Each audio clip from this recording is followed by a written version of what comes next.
Hello and welcome. Here we are. Time for more Phoenix Wright. We are on the final case of the trilogy. February 9th, 11:15 a.m., District Court, Defendant Lobby, number 1.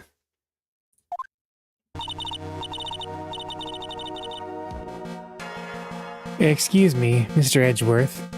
I'm not really sure what to say. Iris, we only have 20 minutes. There are 2 things which I need to ask you before we reconvene.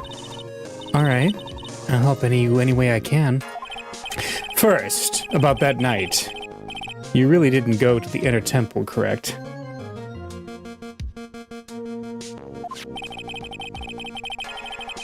The last witness claims to have met and talked with you in the training hall. Either you or Sister Bikini is lying. Mr. Edgeworth, it is just as I said yesterday. Until the incident occurred, I was in my own room in Hazakura Temple. Very well. The second thing, then. That night, the temple snowmobile was used in between the time Sister Bikini returned to the main hall and when she bore witness to the murder. Sometime between 10:30 and 11 p.m. that night. Were you the one who used the snowmobile? There's only one key for the snowmobile. The only person who could have used it was me. So it was you. But why? What made you go out to Dusky Bridge? I'm sorry, Mr. Edgeworth. Oh! Listen, we don't have time to break these locks, all 5 of them. I get this guy's supposed to be streaming us. Yes, I made it. No worries there. Iris? I can't tell you about that yet. Yet? Not until her safety is confirmed.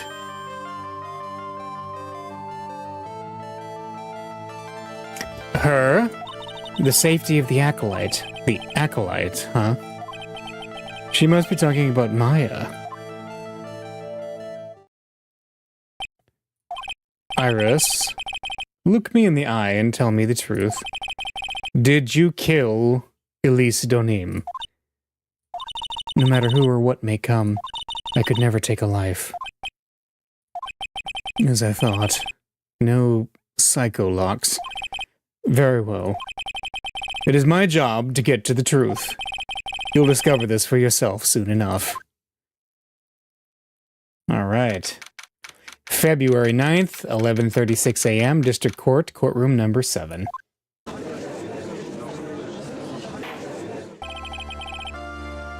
The court will now reconvene. Miss Von Karma, where is the witness? During the break, a man was detained for suspicious behavior in the gallery. Suspicious behavior? He was sketching something very intensely. Dare I ask what the witness was sketching when he was detained?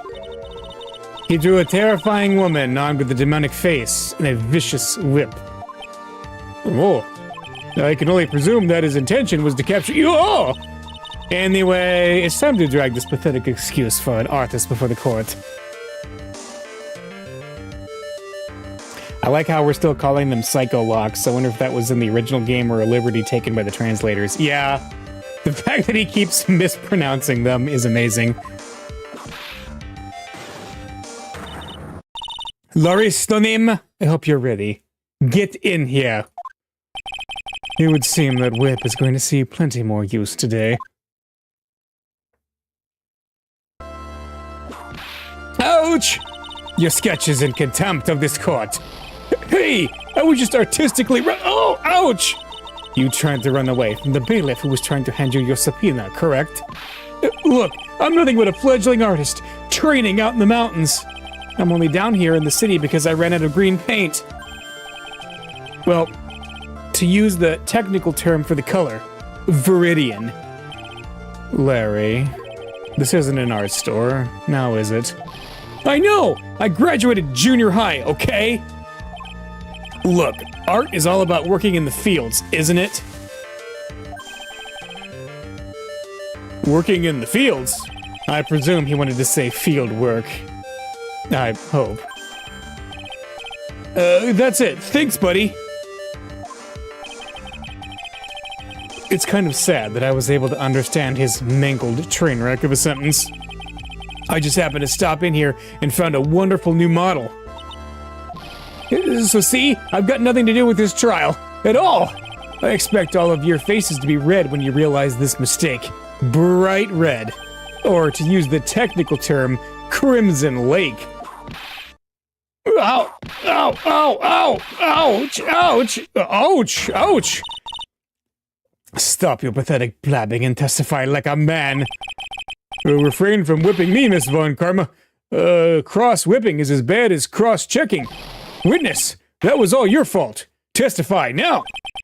Well, this is too much for me. What I saw. I was at that lodge out in the mountains looking up at the stars that night. I walked to the bridge a number of times, but I didn't see a snowmobile. I didn't see anyone at the bridge that night either. The girl I was waiting for didn't show up. My teacher died on me. I'm all alone now. Aren't I edgy? Witness, please refrain from talking directly to the lawyers during your testimony. I'm just a nobody. Nothing but a small, worthless man, aren't I? And why wasn't I asked for my name and occupation? Or anything else? Mr. Edgeworth, this man seems to have quite a severe inferiority complex. He's recently been the cause of numerous incidents. I think he's finally realized for himself just how much of a nuisance he has been to other people. Yeah, that's right. I'm behind everything. Every case. Watch out, okay?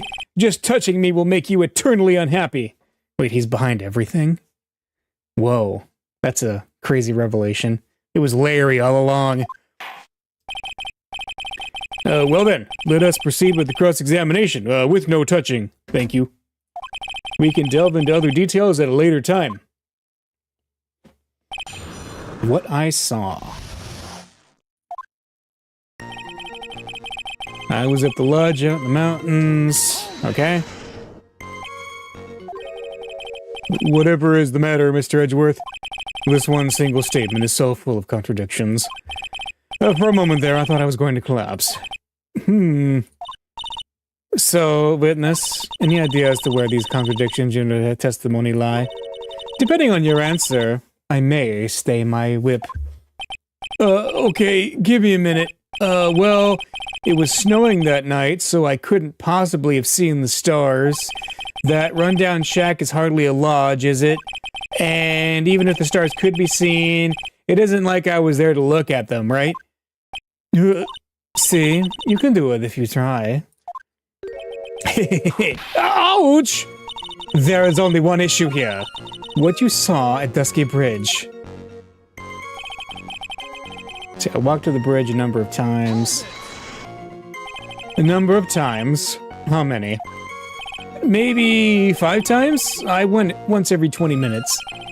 Which means you spent almost 2 hours at Heavenly Hall that night. You bet! Real love is about waiting with your heart in your hands. Love, you say? That was a great cross-examination, it really was. It was this man's intention to summon the defendant to the small shack, using this blackmail letter. Blackmail? No, that was simply a product of overflowing love. Ah! You huffy-puffy, loosey-goosey excuse for a whimpering, whining wuss of a witness! So, what did you see? I hope for your sake you saw a snowmobile. You huffy-puffy, loosey-goosey excuse for a whimpering, whining wuss of a witness. Hey! Well, you see, being called those names doesn't seem to bother him at all.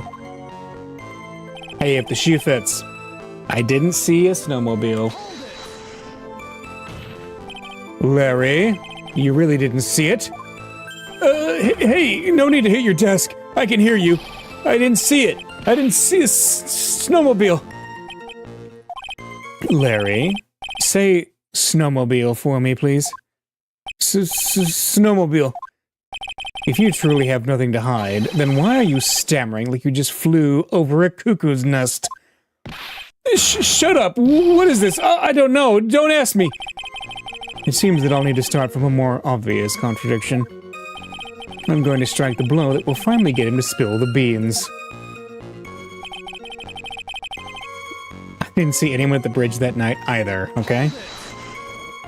You didn't meet anyone? That's right, because I've got nothing to do with this. And I'm just here to buy some Viridian paint, okay? Come on, I expect to see those Crimson Lake faces, now! It would appear that simply pressing him isn't going to be enough, Mr. Edgeworth. Indeed. It seems that he's going to claim to have nothing to do with this to the end. I don't want this guy to cost us any more time. I need to slice through his obvious contradictions and keep things moving along. Alright. Lodge in the mountains. Up to the bridge. I didn't see a snowmobile. Alright, let's... What do we got here? I mean, we got the snowmobile there. And we got the crime scene photo. Iris's testimony, the photo, the weather data. So, lightning struck the Dusky Bridge at 10:45. Around 30 minutes passed between the fire starting and going out. So, I mean, the bridge was on fire for a full half an hour. That's kind of wild that he supposedly didn't see anything during that time.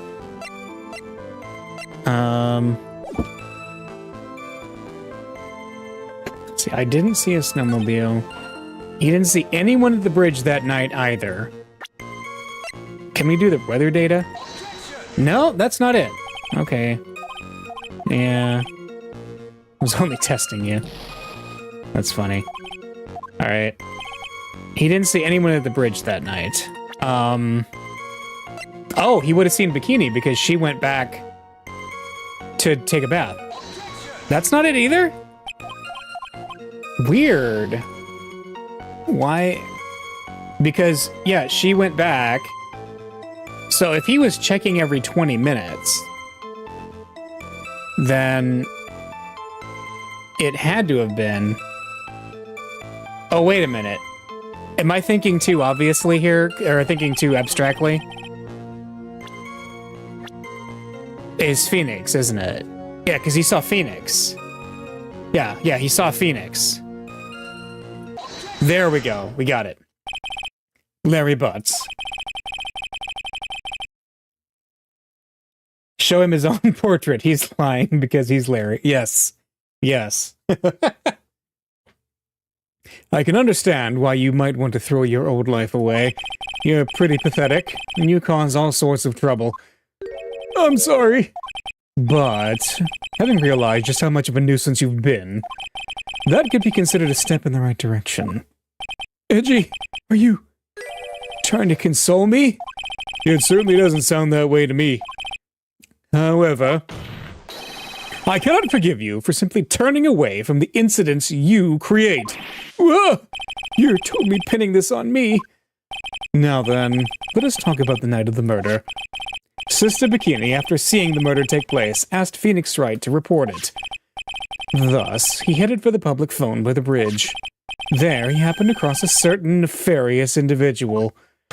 You, Larry Butts! That's right. Me, in the flesh. Listen carefully, witness. It doesn't matter if you change your name. So long as you remain pretty pathetic, you will continue to cause these incidents. That reality will not change.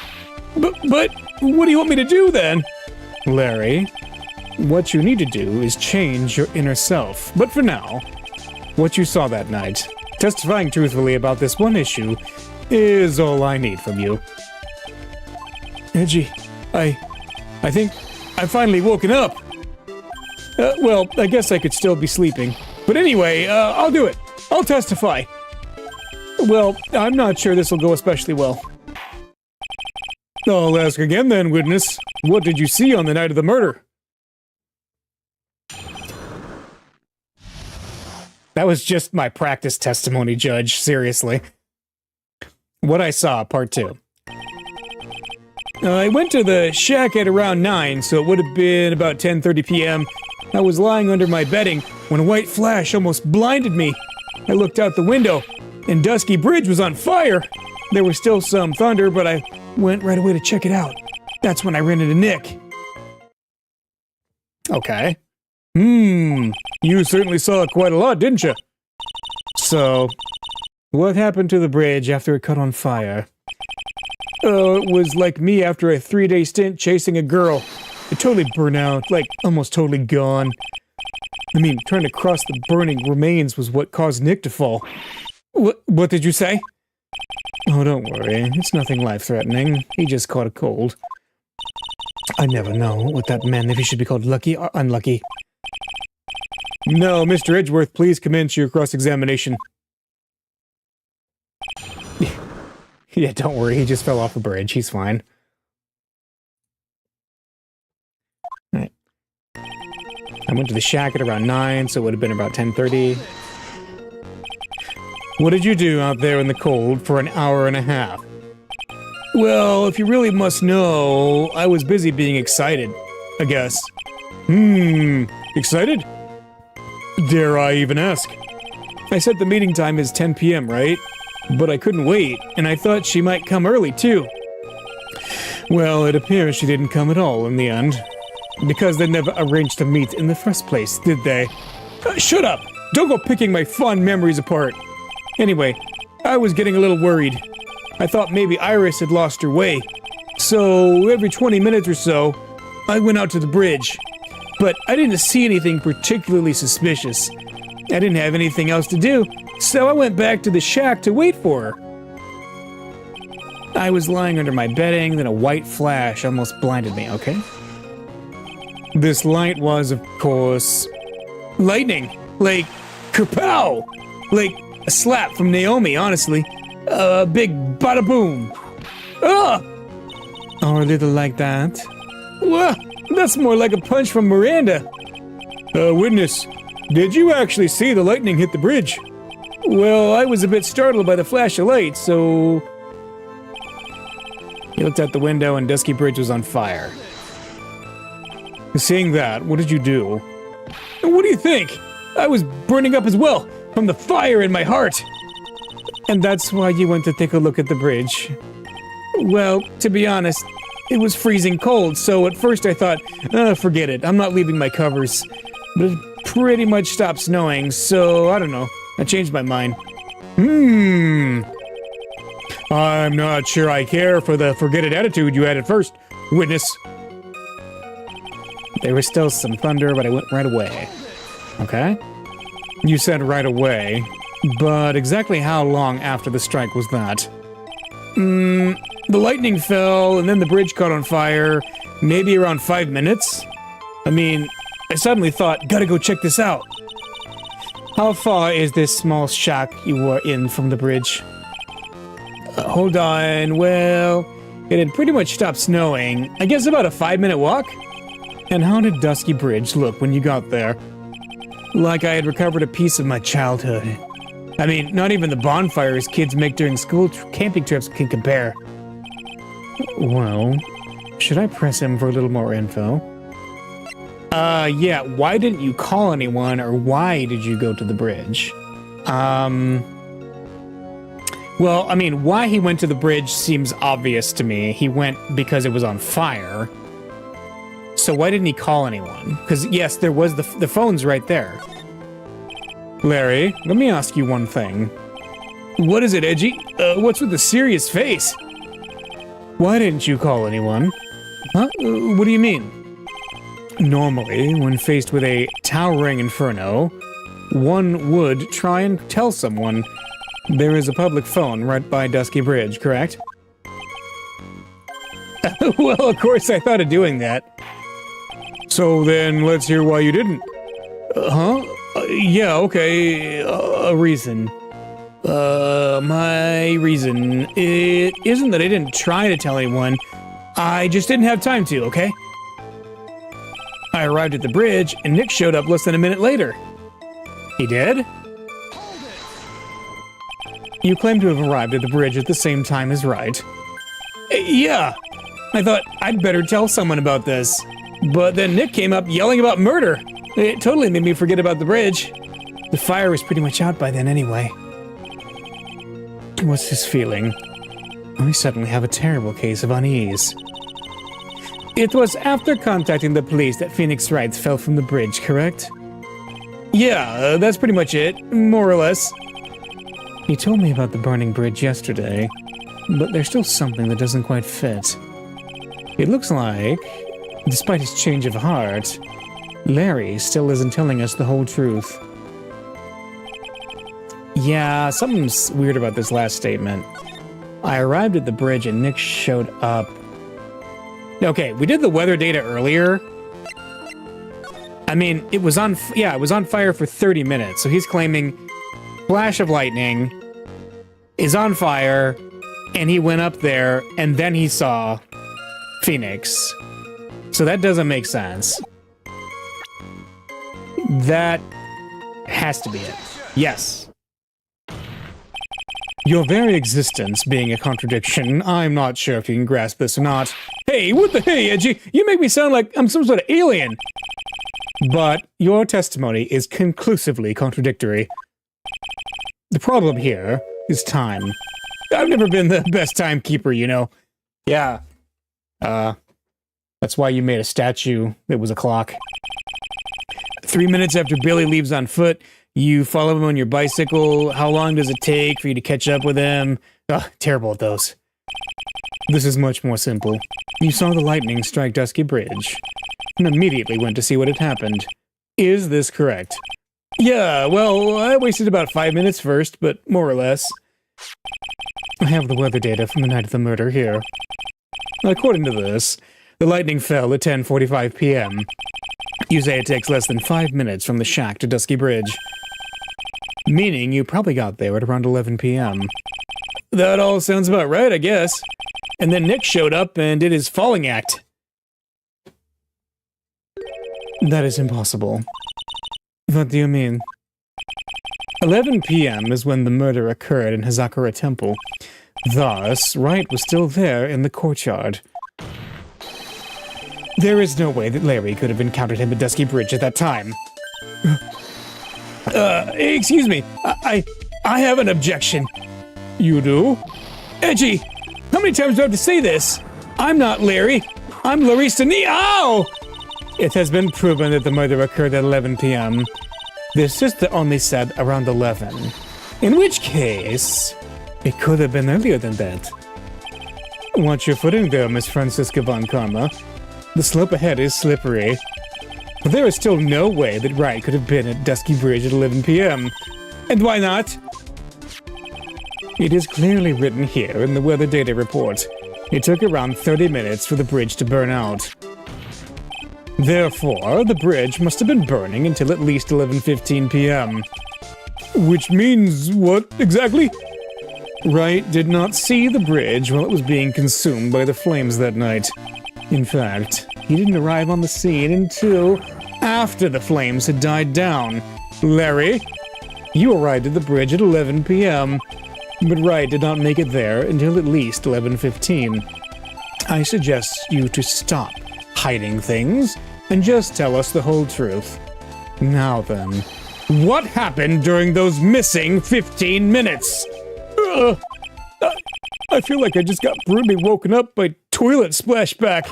I guess I was still sleeping after all. Pinch me. Order! Whoa! So there was a missing 15 minutes prior to meeting Phoenix Wright. I hardly see that as much of a problem. Yeah, not much of a problem at all. Really? The bridge is burning before your eyes, and there's a phone right next to it. Why then did you not report the accident? Yes, witness. Why didn't you? Were you there simply to watch the bridge burn? And therein lies the problem. For even after the bridge had burnt out, he was still there, staring into space. This witness didn't even attempt to fulfill his civic duty. That's what it sounds like. But this is Larry we're talking about, and even he is incapable of being so stupid. Which means there has to be a reason for his inaction. Edgy, I think it's about time I got serious with you, dude.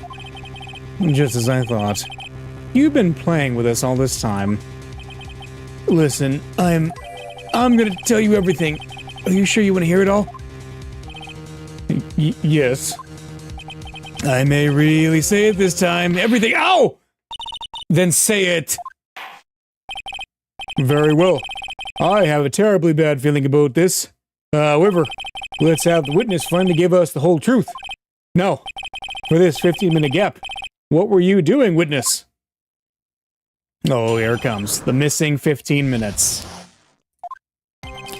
I'm a Doneem. I'm an artist. What do you think I was doing? Sketching in front of the bridge. I was whipped up into a frenzy of art.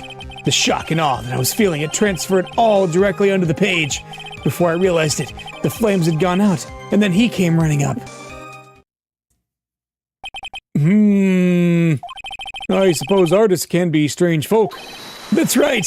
I'm willing to sacrifice everything in order to draw the perfect sketch. Including the truth from the sound of it. Mr. Edgeworth, has this removed the last of your doubts? Oh, not at all, Your Honor. One very large doubt still remains. And what would that be? This is a surprisingly believable story, especially considering the source. So why did he think he needed to hide it from us until now? I intend to drag the reason out of him. You'll regret this, Edgy. Alright, the missing 15 minutes. What do you think I was doing? Okay. Tell us, Larry. My name is Larice. Get it right. Mistakes like that are what keep you from being popular with the ladies like I am. Just who exactly are you? I'm Larice Deneem, apprentice extraordinaire. That's what he calls himself in any case. And then you are an artist. Of course, I'm an artist. The real thing. Yet again, that's what he calls himself. Names mean nothing. There was only one issue I cared to discuss. What were you doing? That is a very big issue indeed. Sketching. Alright, whipped up into a frenzy. Sketching? The burning bridge? The burning bridge and everything that came with it. What? Came with it? You want to hear this from my lips, do you, Edgy? You'll regret this. That sketch of mine is— Ow! Enough. Just take that ridiculous sketch of yours out already, witness. What are you talking about? I don't know what you mean. That does indeed appear to be the fastest solution. I'll leave it to you, Mr. Edgeworth.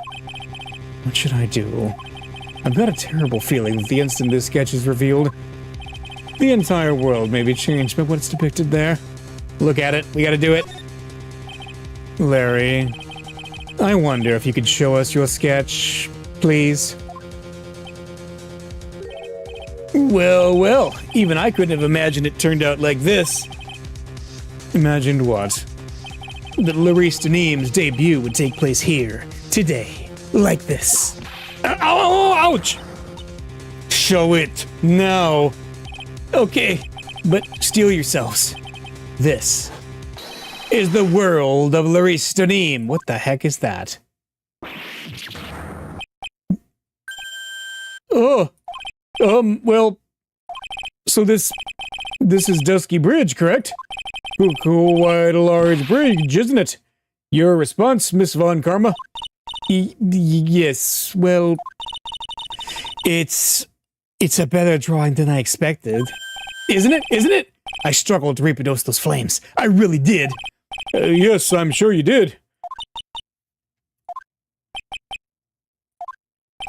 This is going to get ugly. No one has the courage to bring it up, it seems. This mysterious flying object. Larry? What?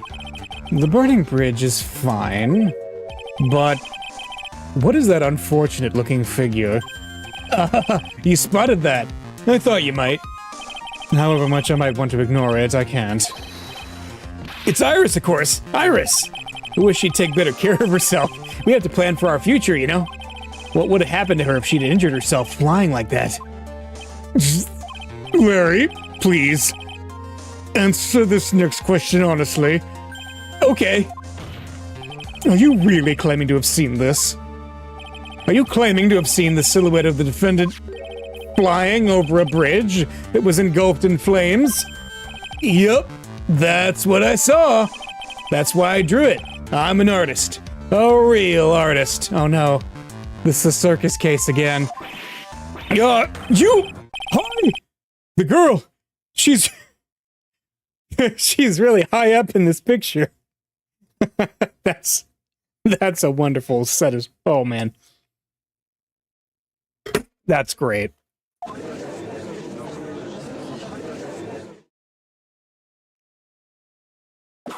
Ooh, what was that for?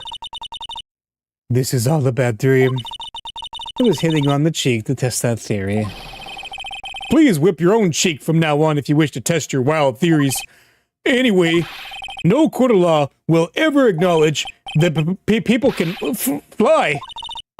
Actually, there is some precedent for this. Oh my gosh, it is the frickin' circus case again. She was flying pretty high, my sweet Iris.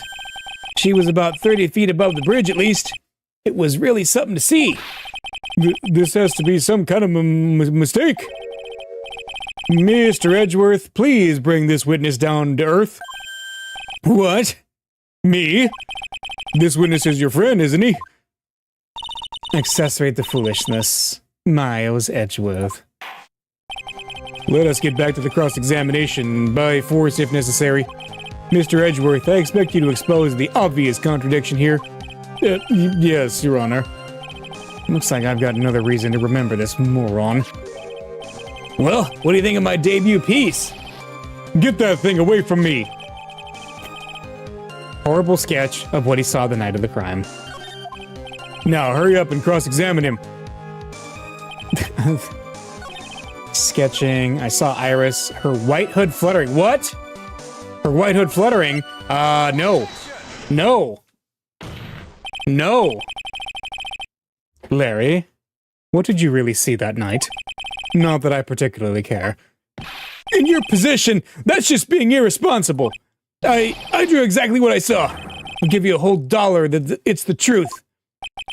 If that's truly the case, then there is one thing that we can say for certain. What might that be? That the person who flew over the bridge could not have been the defendant, Iris.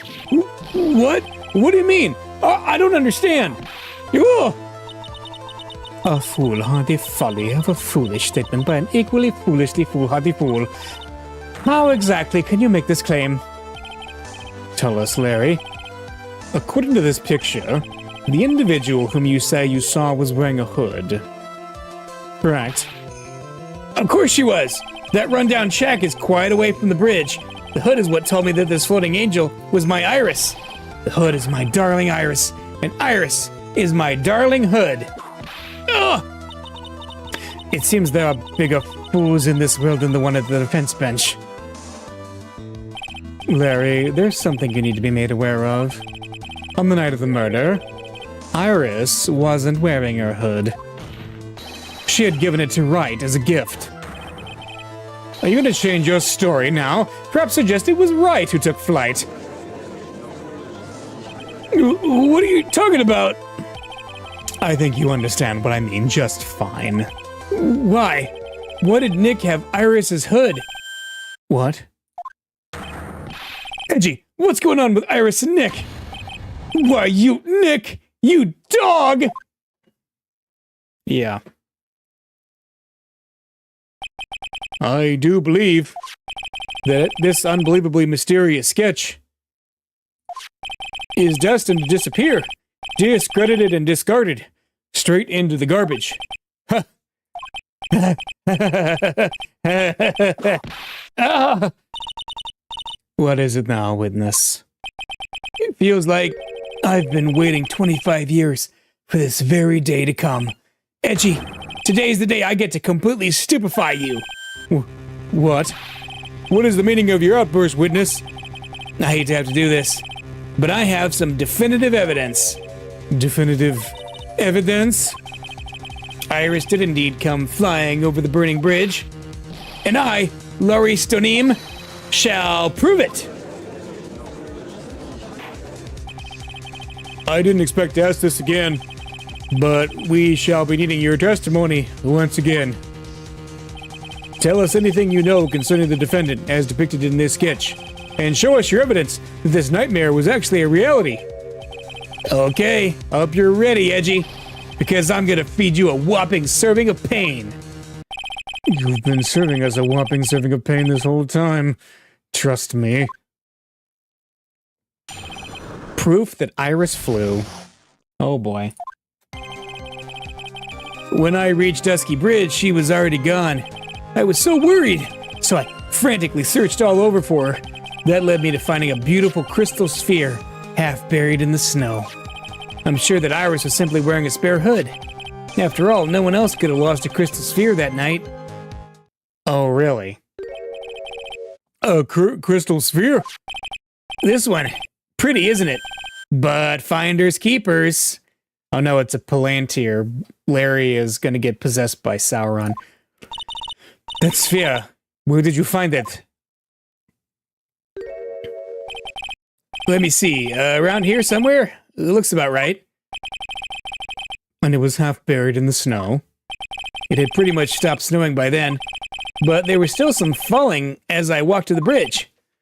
The court accepts this crystal sphere. That's mine, okay? I want it back afterward. There's something on it. Huh?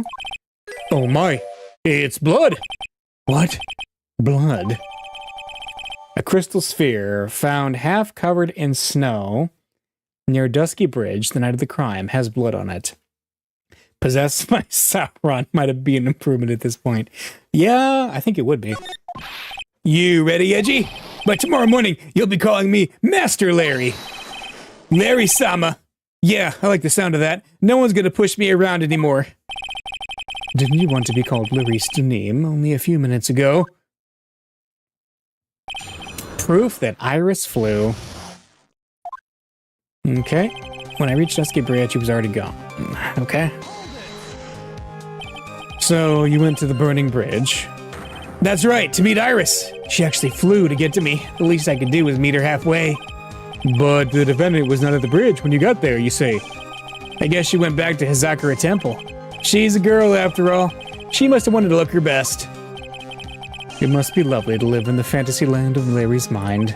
Actually, it's so depressing that I can't even work up the energy to point. So, what did you do next?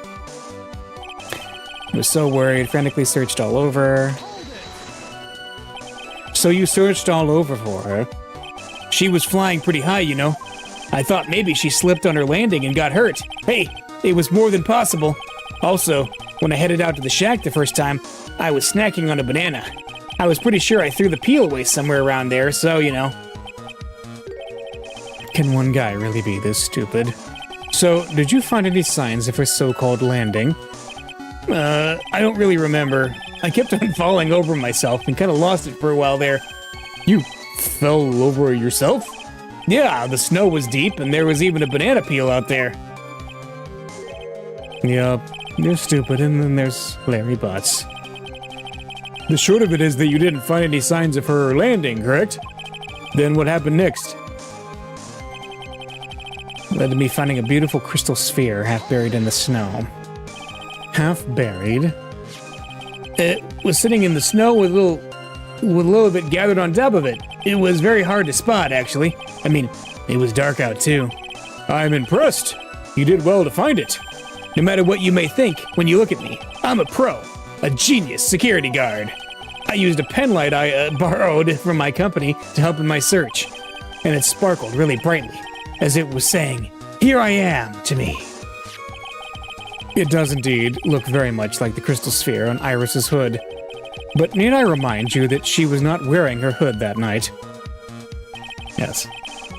Iris was merely wearing a spare hood. Each nun is assigned their own hood, and they are assigned only one. I don't know anything about that, okay? And Iris is special. Alright, dude?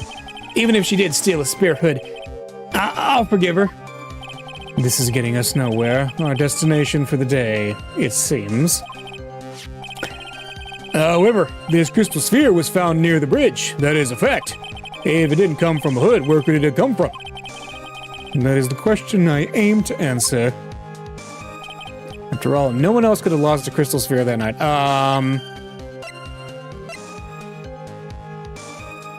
The staff. Yes. Larry, that night, there was someone who lost a crystal sphere. There was? Who? Who was the stupid idiot?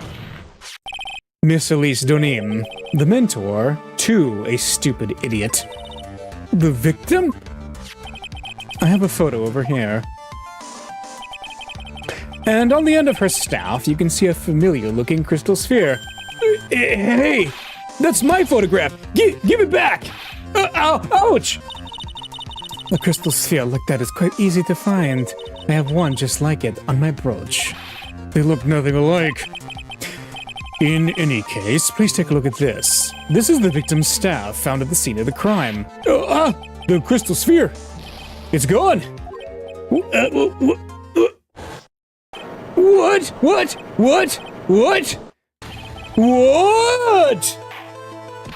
Just what does this mean?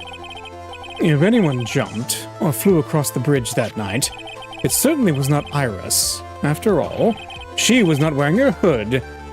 More importantly, the crystal sphere found at the landing site was not hers either. That means the one who flew and dropped the sphere was the victim, Miss Elise Donim?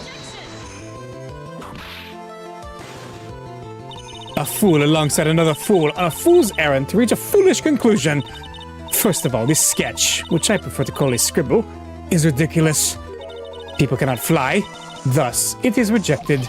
You can't do that. I saw it with my own two eyes. And this crystal sphere, this is nothing more than a red herring. You honestly believe that? Give it some thought, and I'm sure you'll realize it as well, Miles Edgeworth. Elise Donim was in her room on the night of the murder. There was no reason for her to go to Dusky Bridge. Therefore, the sphere cannot be related to this case. That is all. Miss Franziska von Karma. The only people who will accept that explanation are scatterbrains and clowns. Why are you pointing at me? Yep, you know, I would prefer Larry to mow the clown, frankly. The victim's crystal sphere was found near the bridge on the night of the murder. Yet you expect us to believe this has nothing to do with the case? That crystal sphere, it was probably thrown away at the bridge after the murder. After the murder? There was blood on the crystal sphere, isn't there? This naturally suggests that it was thrown away after the murder took place. The killer placed it there to throw the investigation off the scent, which is the exact same reason that he drew that ridiculous sketch. What? You mean I'm the killer? No way! All joking aside, just when did this crystal sphere appear near the foot of the bridge? Larry's the killer, oh no. Unless this can be proven in some way, I refuse to believe this is related to the case. She makes a valid point. There is no evidence that Elise Donim left Hazakura Temple that night. However, if somehow this crystal sphere can be proven to have been dropped before the victim was killed, then this case is going to transform into something else entirely. Your response, Mr. Edgeworth? I want your final opinion on the disposition of this crystal sphere. If it's not related to the case, then this witness who you called will have been nothing more than a monumental waste of time. Prepare yourself for some very appropriate punishment, Miles Edgeworth. Can I prove it? Can I prove that the crystal sphere was dropped before the murder took place? Well, we're gonna have to. Right? Can we? So, let's see. Found half covered in snow. Has blood on it. Let's see. Crime photo. The courtyard where she was murdered. Let's see. So, I mean, there she is. She's got... Yeah, like...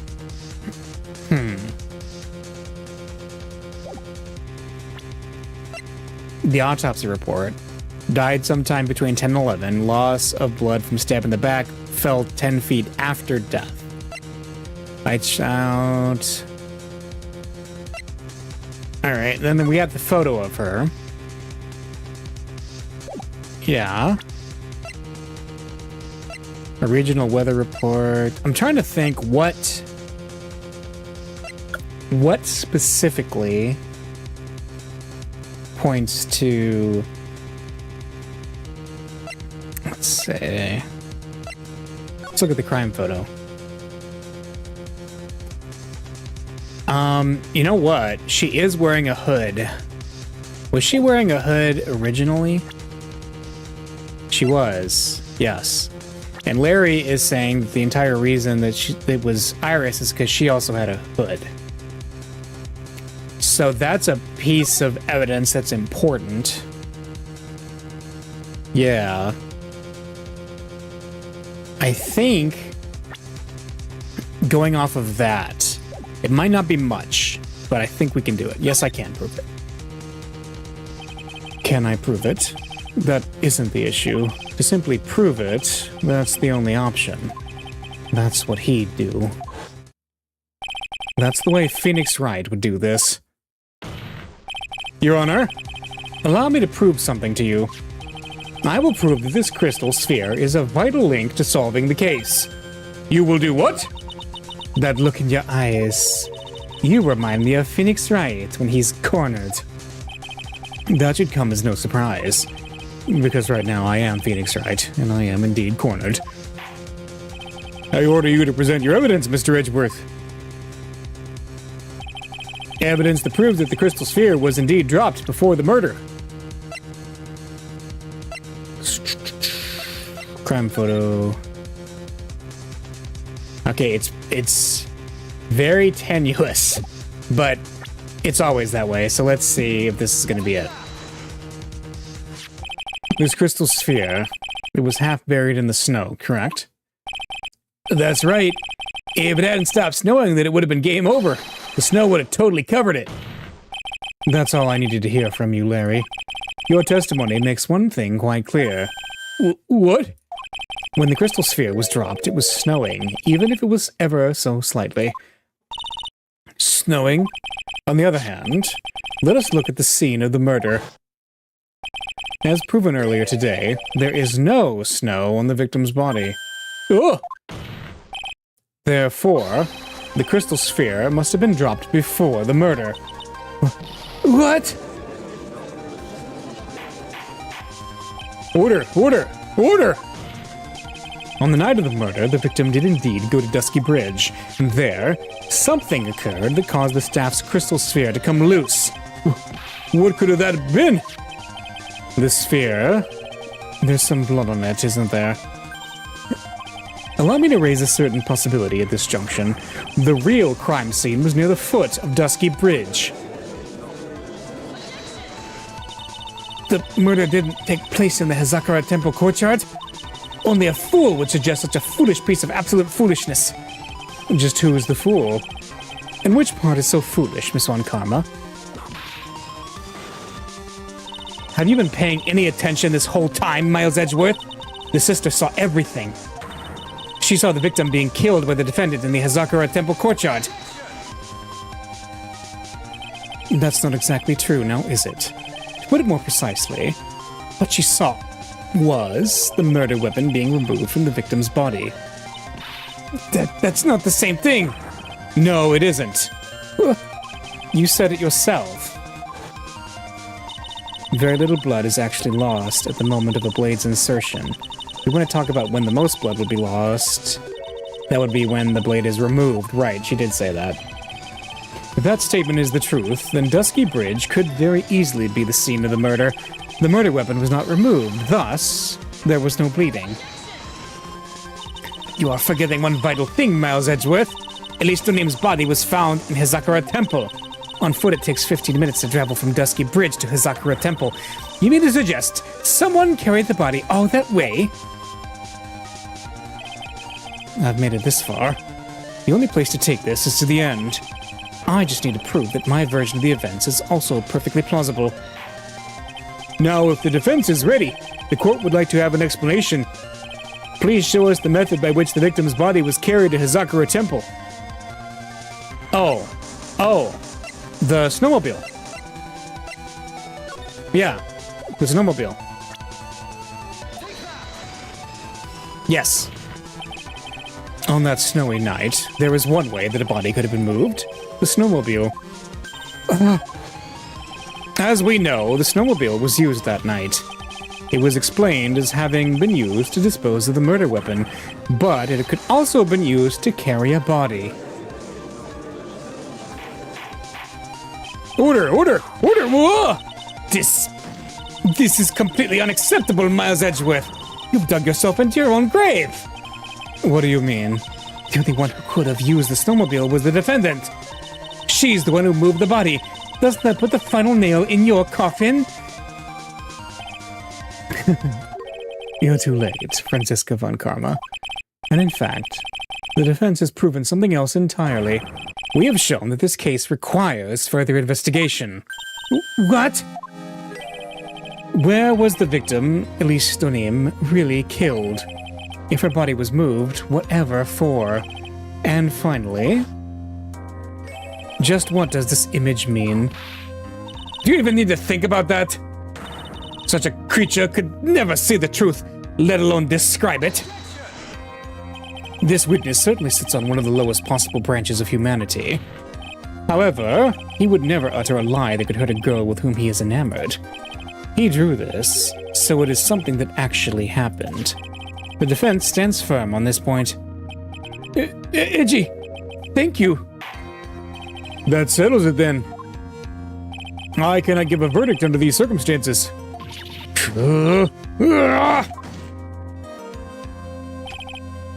Right. I seem to have fulfilled my part in this. It is just as I thought. Franziska von Karma, you make a wonderful partner. Excuse me? There was one reason and one alone for me being here. To expose the darkness lurking in this case, and then pass it on to Wright. Really? That's what this was all about? You could have just told me that from the very beginning. Then I wouldn't have had Franzi whipping me. Ouch! Miles Edgeworth, I don't care about what you were here to do. This was my chance to finally grind you under my heel. A shame that your chance seems to have slipped you by. What a shame, Francie! This is all your fault. Such a terrible witness. You are an affront to all the legal system stands for! Ow, ow, ow, ow, ow! I demand satisfaction!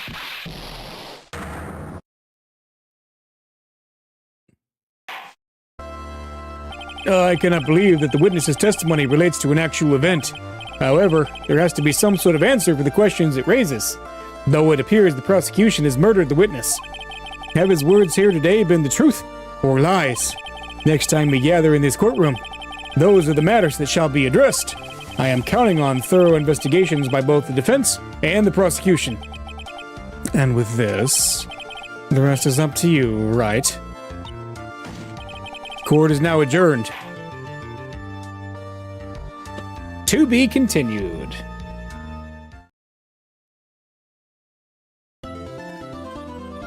All right. So, that is the first part of Bridge to the Turnabout's trial. And here we go. February 9th, 3:43 a.m. Hottie Clinic, Intensive Care Unit. Oh no, we're back at the Hottie Clinic.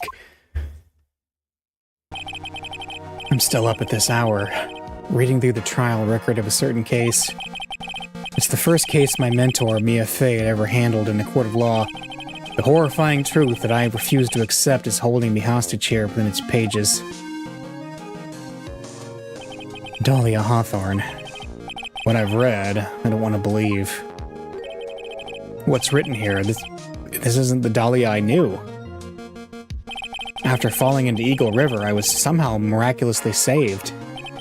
But I ended up catching a cold that seemed to knock me around the world and back. I feel dizzy, my ears are ringing, my throat burns, and my head's on fire. But I will recover. I have to recover by this afternoon. I have to meet with the most ill-tempered witness imaginable. But I know that he'll be able to help me with him. Somehow.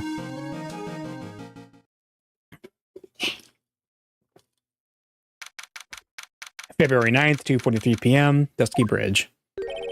Right. Are you sure you're well enough to be doing this? You still look a little green in the face. Maybe meridian in, how to speak. Actually, my fever has gone down quite a bit. How's your temperature now? Only 102.2 degrees. Nothing to worry about.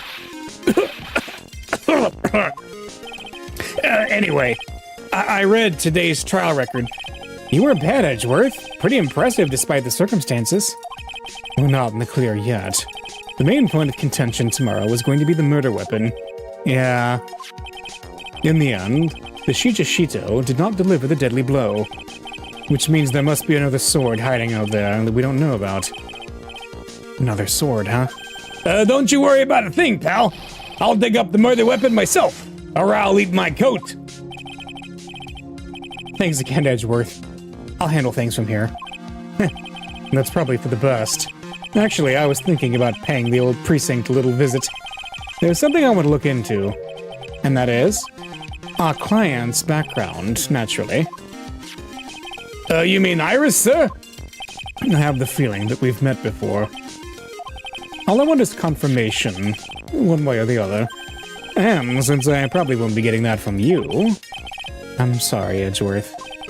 I bid you adieu, right? Take care. I guess I should get moving too. Why? Do you need to be somewhere? Yeah, I gotta get to work on this bridge, pal. I'm rigging something up so we can get across to the other side. Ah, that's right. Maya's still stuck over at the inner temple. But don't you worry, pal. As soon as it's all set, you'll be the first to know. Thanks, Gumshoe. No problem, pal. Just try not to give me that cough of yours, okay?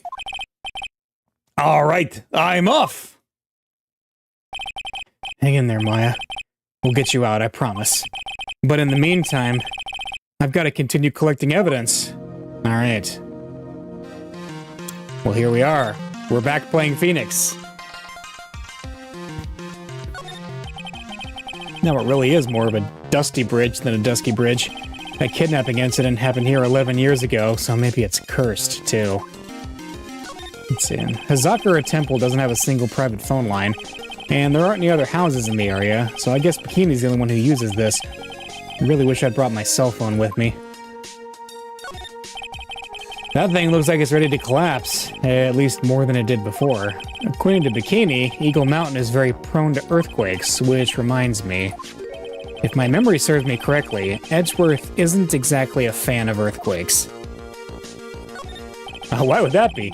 There's a narrow path going off in a different direction than that of the main hall. Looks like someone's taken the effort to write Heavenly Hall on the signpost. Yep. Alright, and then I think we're good, so let's go to Heavenly Hall. I don't think we've been there with Phoenix yet. February 9th, Heavenly Hall. Looks like no one's here. Larry! Clarice!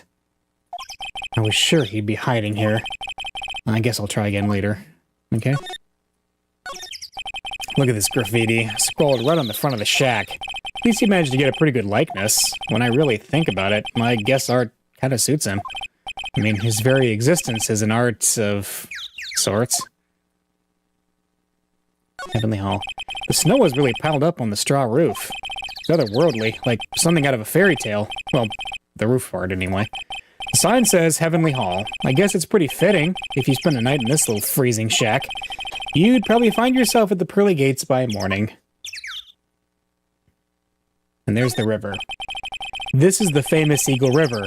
I gotta try out its rough rapids the other night. They say it has a really strong current, and they weren't kidding. It's both powerful and fast-flowing. I was dead lucky. I mean, lucky not to be dead. Okay. Suspension bridge. Alright. Main gate. February 9th, Hazakura Temple, main gate. Come on, please, it's for art's sake, I swear. There is only one guy I know who could be this persistent and high-strung. I'm talking about the heroine here. The heroine in my book. It'll make you famous. Ah! Enough!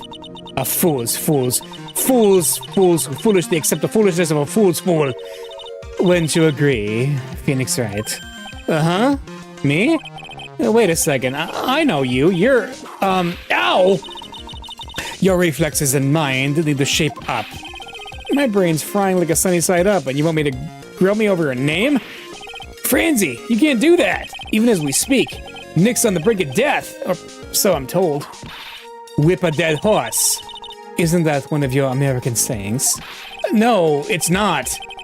And I'm not on the brink of anything. Come on, Nick. Tell her, would you? Tell her she needs to model for my new picture book, Franzi's Whippity-Whip Trip. Larry, come on. Yeah! Before you ask me to model, learn to give at least semi-coherent testimony. And before that, you'll have to learn how to live a semi-coherent life, Larry. I don't care what anyone says. I'm telling the truth. I saw what I saw. She flew, I'm telling you. Whoosh! Just like that dude, the one in the red underwear. Don't think I'm gonna forgive you guys when you come crawling back to apologize. Off he goes. It's amazing how little has changed with you in the past year, Phoenix Wright. Let's talk about you. Have you been in Germany all this time? That's right. Extending my perfect win record, naturally. Oh joy. Sounds like she hasn't changed a bit. Has it really been a year since we first met? I'm Francisca, yep, the prodigy. I see. Yep, she came here for one sole reason, for revenge, yep. Francisca was born and raised in Germany and became a prosecutor at the age of 13, which, I'll say it again, is extremely anime. Her father was the legendary prosecutor Manfred von Karma. He had a perfect win record for 40 long years, but now he's gone from this world. Don't tell me you still hold a grudge against me because of what happened to your father. Phoenix Wright, you will fall before me. This, I promise. But it will be for my sake, not my father's. Will be clear? Yes, Crystal. Today's trial. In truth, I was shocked. I came back to America with the intention of defeating you. Instead, it was my little brother who was leading the defense. Edgeworth. Come to think of it, Edgeworth was pulled into being a prosecutor by Manfred von Karma as well. Miles Edgeworth told me something very interesting, you know? He said this case has a special significance to you. Because it does. And that's precisely why I'm here. Your personal involvement will make crushing you into teensy-weensy pieces all the better. It's probably the fever, but she's so openly hostile that it's almost kind of cute. Ow! No smirking! No whipping the sick! That foolish fool, doing such a foolishly favor for such a foolishly foolish fool. Edgeworth, make no mistake, Phoenix Wright. I came here for one thing and one thing only, to pulverize you. It's not like I thought you were here to bring me some cold killer X, you know? It might be poisoned like the last one. What happened? I went over the whole case file on the flight over. You heard the whole thing? Yes, every last word of every last sentence of every last paragraph. All the ridiculous things you did made it very interesting, you know? It's not like I like you or anything, Baka. Yes. Attempting to cross a burning bridge? Did you even consider the dangers? No. The only thought in my mind was, I have to get across. Huh? A fool who doesn't think is more foolish than the fool who foolishly thinks. Gumshoe said he'd let me know once the bridge was repaired. Maya, she's gotta be okay. I just know it. Plus, I need to ask her about what really happened at the inner temple that night.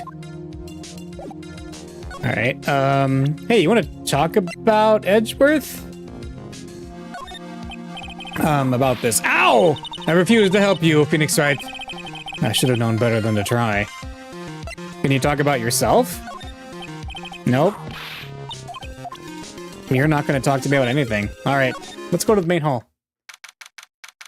February 9th, Hazakura Temple, main hall. That was one long sigh. Sister Bikini? My, I didn't know you were here. How are you doing?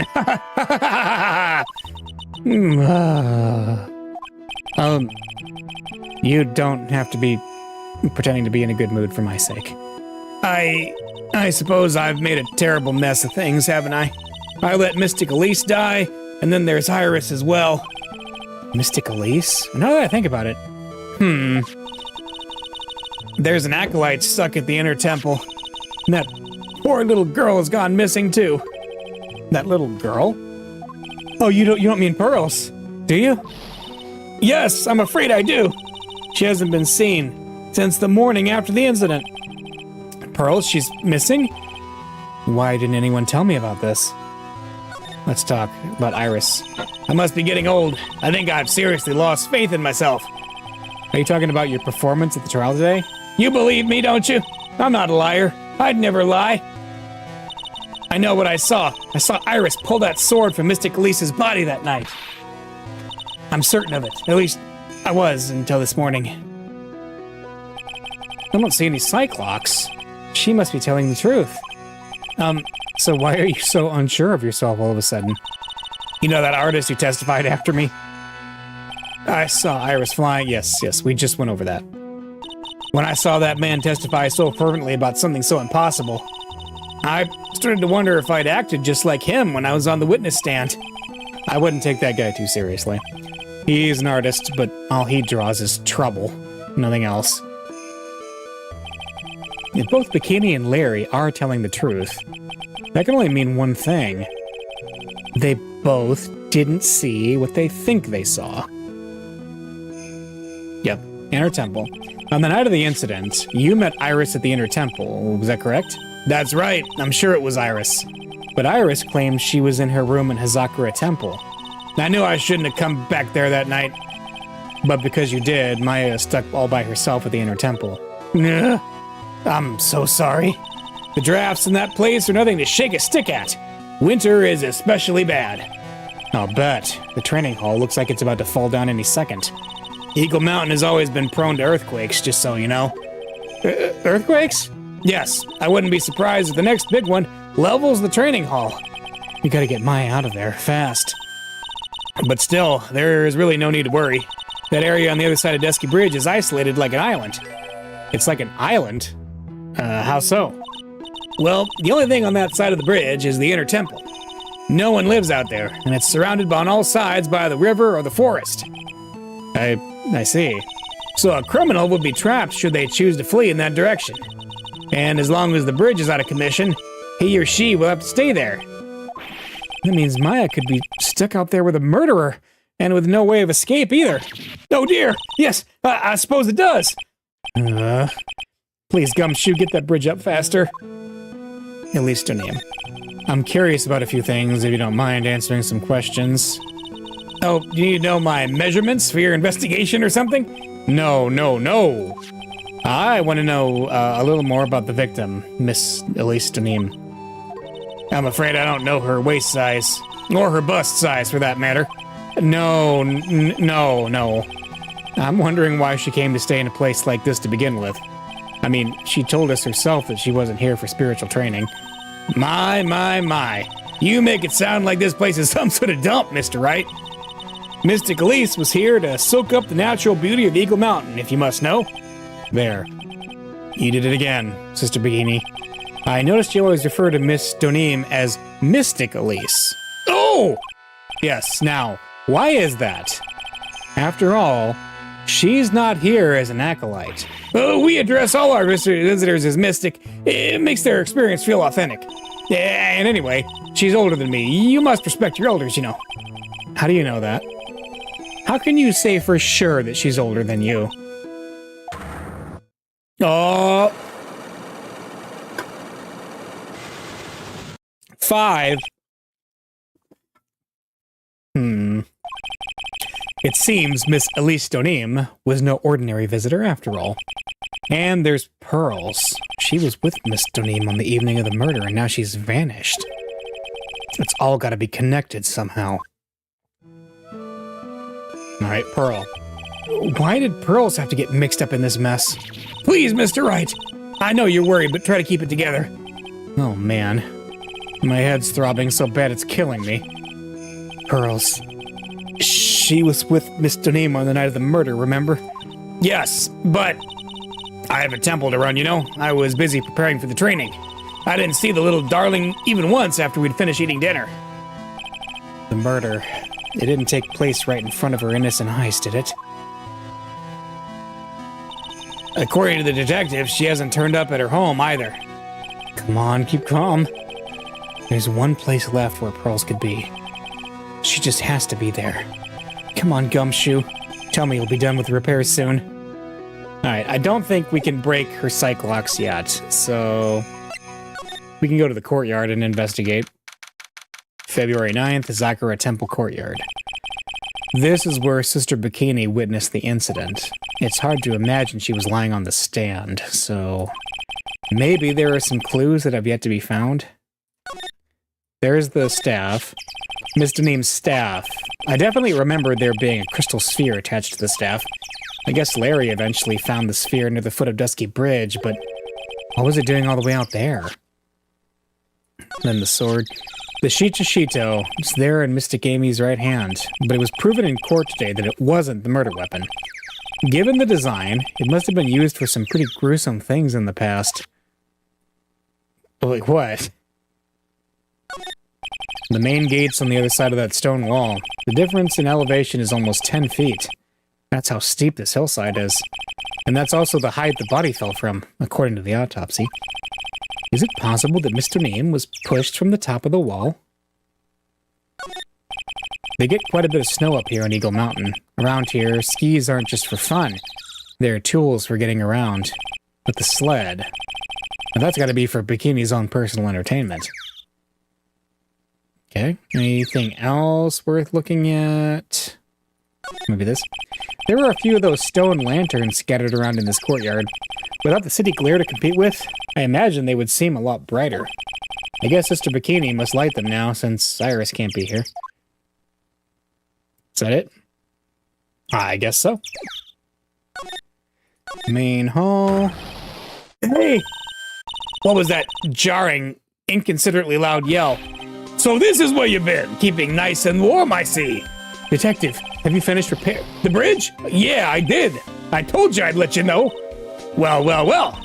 Then I'll come along with you, then. Sorry, ma'am. No unauthorized entry. Access is restricted to people involved in the case. What was that? I'm involved, aren't I? You couldn't get much more involved than me. Well, yeah, but that's not what I mean. It's been a while, Scruffy. It's Miss Von Karma.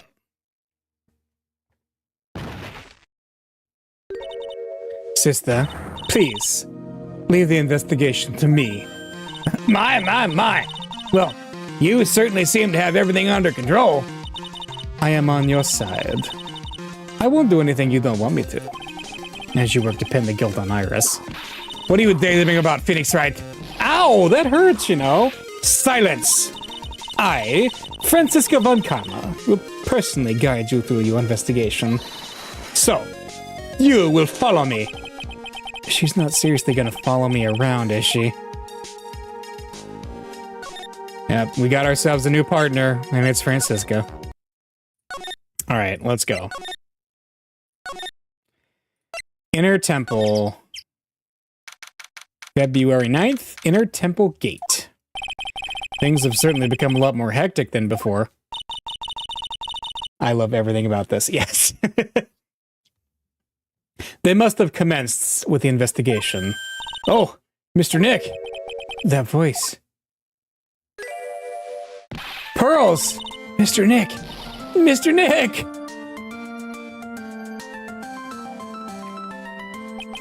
So you were here ever since that night? I was so lonely, I thought I was gonna die. When I woke up in the morning and saw the Dusky Bridge was gone, I realized I was all alone. She was all alone? It must have been very trying for you, little girl. Ah, you're... I am Francisca Von Karma, the prodigy. There is no need to worry now that I'm here. You're the prosecutor who was so mean to Mystic Maya last year. Well, I don't like you. You're nothing but a little girl without your whip. Savage. Mystic Maya didn't do anything wrong, but you were so mean. I will never forgive you. It looks like Pearls' words are getting under her skin. Yow, why are you whipping me? I didn't say anything. You didn't have to. The smile on your lips gave you away. Anyway, Pearls, weren't you with Maya? I'm sorry. It's all my fault. Huh? What are you talking about, Pearls? Mystic Maya! Hey, wait, Pearls! Oh, she just ran off. Ow! That was cruel, Phoenix Wright. To make a little girl cry like that is inexcusable. What's that all about? Pearls acting like that. It's giving me the creeps. I guess I'd better take another look around since I finally got a chance. Especially since something about this place seems different from 2 days ago. There's an incinerator. There's a weird smell coming from that incinerator. The door is also open, almost like it's begging me to look inside. Well, let's see what stunning clue is concealed in here, shall we? Huh? It's empty. How naive of you, Phoenix Wright. But it's a bit strange, don't you think, Franziska von Karma? I seem to remember... there was snow on this incinerator the first time I saw it. In other words, someone's been using it to burn something recently. Listen, Phoenix Wright, it's impertinent to call people by their full name. I was only copying you. Phoenix Wright, what? And would you stop calling me by my full name? Was this once a prosperous port? A port? Yes.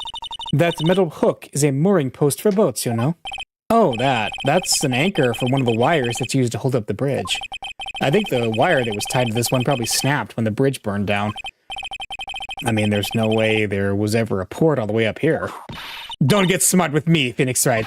But I didn't say anything! It is just a common thing that the inner thoughts of the investigators are always just right there. Okay. Look at all the Buddha statues lined up along this path. Phoenix Wright, do you think this is how many siblings the head nun has? Why don't you ask her the next time you see her? You know what? I think I will. And she'll probably slap you for prying into her private affairs. And there's the bridge. You can see Dusky Bridge from here. It's an unusually long bridge, isn't it? I would say it's about 20 yards. I guess the gorge is too wide to cross with a piece of rope or wire, huh? Therefore, no one has crossed the gorge in either direction since the night of the murder. A simple yet sound deduction, wouldn't you say, Phoenix Wright? Yes, I would say that. There's the gate. This must be the door that leads to the inner temple, where Maya Fey was training on the night of the murder. Yes, there's a solitary room there called the training hall. You could do with some training yourself, Phoenix Wright. Yow! You're completely out of shape. I don't know how much more of this woman I can take. What's this? There's a little gate that leads into the garden. It says no entry on the sign, though. Come now, Phoenix Wright. What are you doing? Let's go in. It's half open anyway. What harm could come of it? But it says no entry. Don't you Americans enjoy doing whatever you like and then simply say, whatever? That's got nothing to do with anything. And who told you that?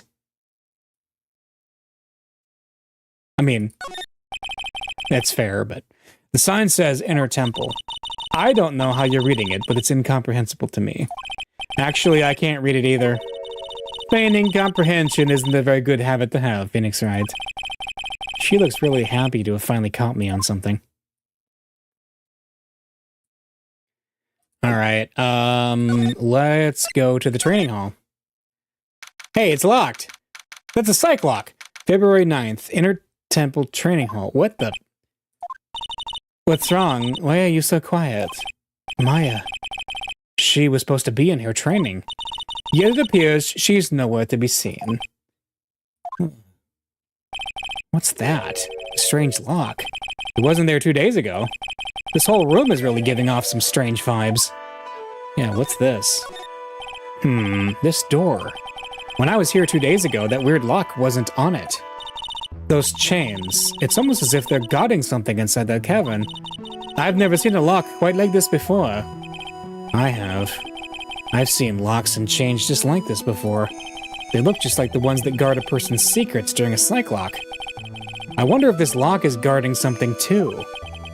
Dark secrets in a dark cavern. How poetic of you, Nick.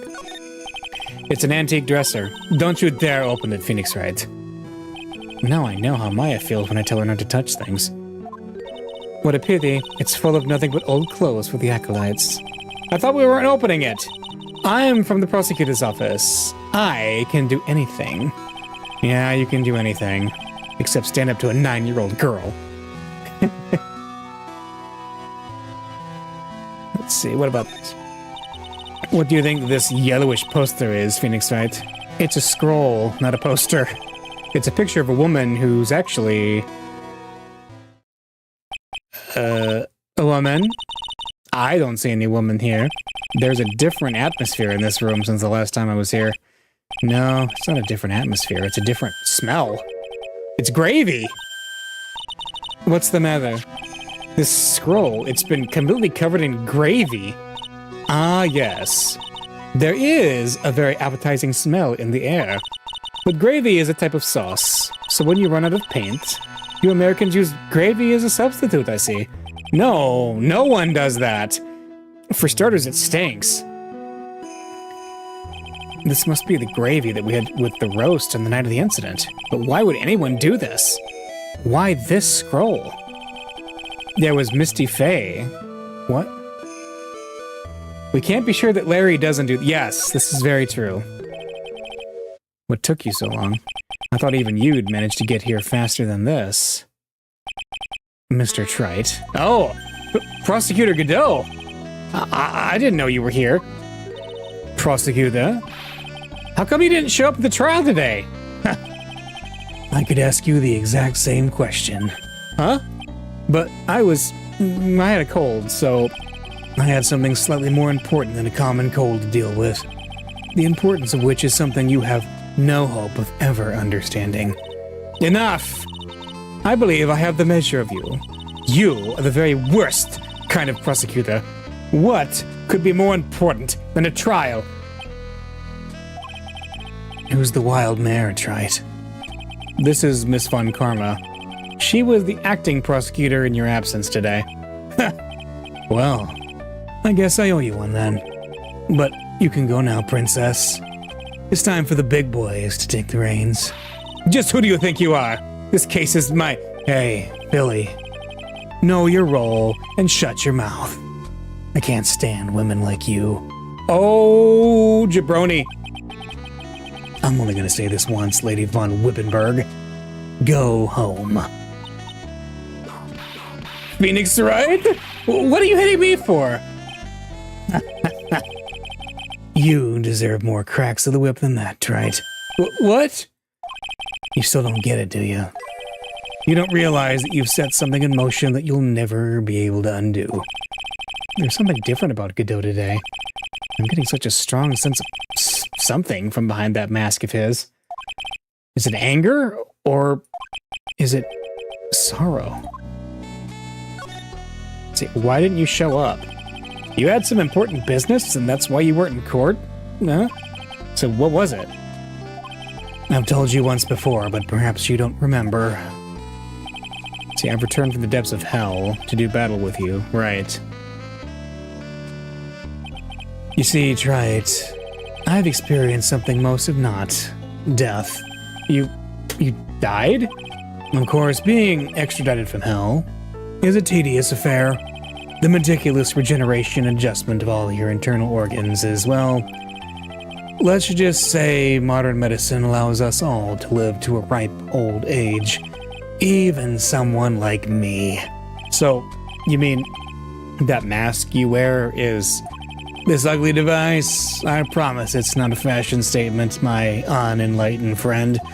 Without this, I can't see your frequently dumbfounded face. I didn't know. My eyesight is pretty messed up. Even with these huge goggles on my head, I still can't see everything. Still, I keep this worn-out piece of junk of a body going with regular servicing.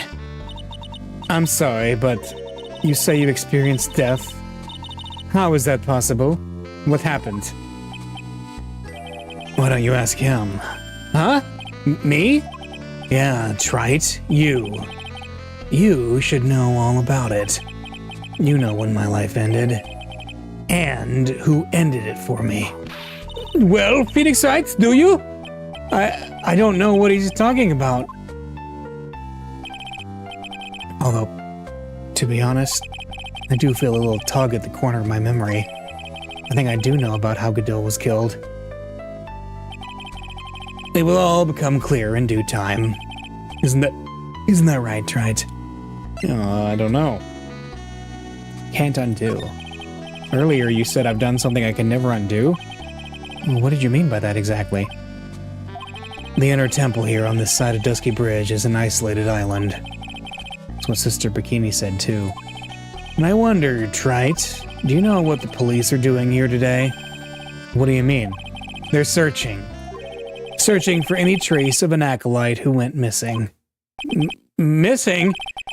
As leader of the search party, I can tell you this with absolute certainty. Maya Fey is not on this side of Dusky Bridge. Huh? But that's impossible. She came here that night and... I won't say it again. The chances of her being here are nil. Excluding, of course, one very unique place. One? Where's that? The Sacred Cavern. The entrance of which we are standing at right now. This is the only place that the search party has yet to explore. So they haven't searched the cavern yet, huh? Be aware, though, that the temperature inside frequently falls below freezing. Even if she were in there, the chances of her being found alive are slim at best. No! Which means, Trite, that you have sent Maya Fey to her death. You fool! If that's the situation, why aren't you in there with the search party right now? You must have blinders on, my equestrian angel. Don't you see the big lock and chains? It's a trick lock. I'm making preparations to open it as we speak. Well, Trite, once again, a woman dies because of you. Once again? What are you talking about? Don't tell me you've forgotten. It was only 2 years ago, after all, when the last unfortunate woman died because of you. Because of me. Do you know who that was? It was Maya Fey's sister. That's right, Mia Fey. Mia? You killed her. No, that's not how it was. Mia Fey. It was 2 years ago. Mia Fey was pursuing someone, a man. But she bit off more than she could chew. She made a very dangerous enemy. Yeah, that's one case I'll never forget. But I got that guy, personally. Sure, Miss Fey's murderer was caught, but that won't bring her back. Well, no, but you were with her at the time. You and no one else. It was your responsibility. You should have protected her. You say Mia Fey was your teacher. Well then, I'd say you've learned nothing, Trite. You robbed her of her life, and now you've let her sister suffer the same fate. I haven't sentenced Maya to death. No. Let's talk about the trick lock. What is this peculiar-looking lock? Why don't we just break it open? It would be a simple matter of... I'm afraid we can't do that. This area has always been prone to earthquakes. The repeated tremors have weakened the foundations of the training hall. Any excessive force used to break the lock open would, well, let's just say the inner temple and the sacred cavern would be a thing of the past. Very well. Then dare I suggest the obvious solution of opening it with a key? Oh sure, just show me where the keyhole is on this trick lock. There's no keyhole? That's right. An interesting puzzle, huh? The person who set this lock is the only one who can open it. Then who was it? Simple. The accused. What? Iris? When an acolyte undergoes training inside the sacred cavern, the attending sister is responsible for locking the entrance. Obviously, the night of the murder was no exception. Maya Fey was to train in there. Sister Bikini did mention it a number of times, now that I think about it. She said that Iris was left in charge of supervising the early stages of the training.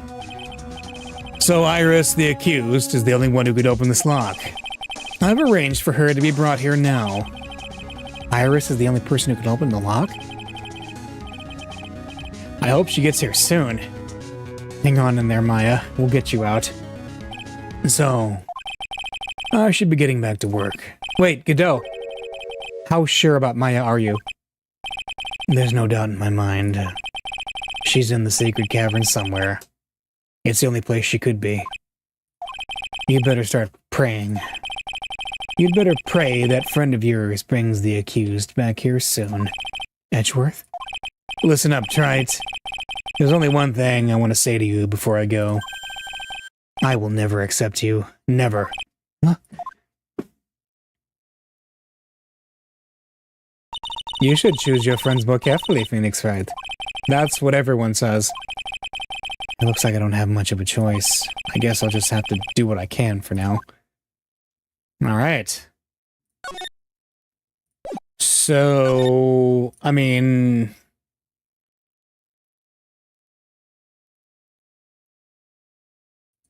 Is there anything else? The Inner Temple Gate. I don't know, should I or shouldn't I? What? Sounds like someone's talking to himself, but where's that coming from? Oh, it's Gumshoe. Yeah, I guess I better wash that off. That's what I'll do. No, but I can't do that. I'm a detective. Bah, my brain. This is driving me nuts. Ah! Is something troubling you, Scruffy? But please don't whip me all of a sudden like that, sir.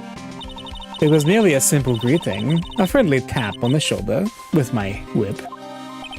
So what's up, Gumshoe? Is something on your mind?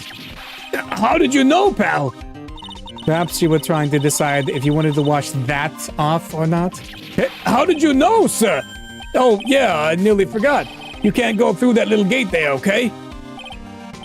You mean the one that says no entry on it? I, kinda already snuck in there. Is he trying to be clever or something? So what's behind there, Scruffy? Huh? The kind of, garden-like garden. A garden? Yeah, anyway, it's under investigation right now, so keep out. I'm not telling you, I'm asking you, pal. You got me? Isn't it normally the other way around? Well, see you later. So, shall we adjourn to this garden, Phoenix Wright? Of course. What else would we do? I really want to know what Gumshoe was thinking of washing off. Yeah, garden time. February 9th, Inner Temple Garden. What the heck? That says Maya. There's a strange feeling in the air. I wonder what it is. Strange feeling? Or forget about that. What's that strange writing on the stone lantern? Ah! What are you doing here, sir? I thought I said you can't come in here. Don't you know, Scruffy? A Von Karma will always show up wherever there is a clue. And there are plenty of clues to be found here. But... The investigation. So how's the Inner Temple investigation going? We have the best forensic team in the world working the place. Forensic team? And what was the outcome of this scientific study? Nothing! Scientifically speaking, the place is as clean as a whistle. That's simply not good enough, Scruffy. Do you think I'll let you get away with that? Uh-oh. Well, there were a couple of things that bothered me when I first got here, sir. That stone lantern and the surrounding area that's not covered in snow, correct? They look kind of fishy to me, you know, scientifically speaking. So I got the lab boys to look them over. The results were, it's kind of hard to say, actually. I guess I better look into them myself. Let's talk about Maya. About Maya. Oh, did Mr. Godot tell you yet? Yes, we heard. He's got a search party out looking for her, but there's nowhere else she could have disappeared to on this side of Dusky Bridge. All we can do is wait for Mr. Edgeworth to get here, pal. Edgeworth? He's escorting Iris, the defendant, over here. We'll have to wait, since she is the only one who can open the door to the sacred cavern. Oh, I think Mr. Edgeworth wants to talk to you about something too, pal. Huh? I wonder what it is. Just don't be expecting any good news when you talk to him. When I spoke to him, Mr. Edgeworth sounded so down, I felt like I was drowning.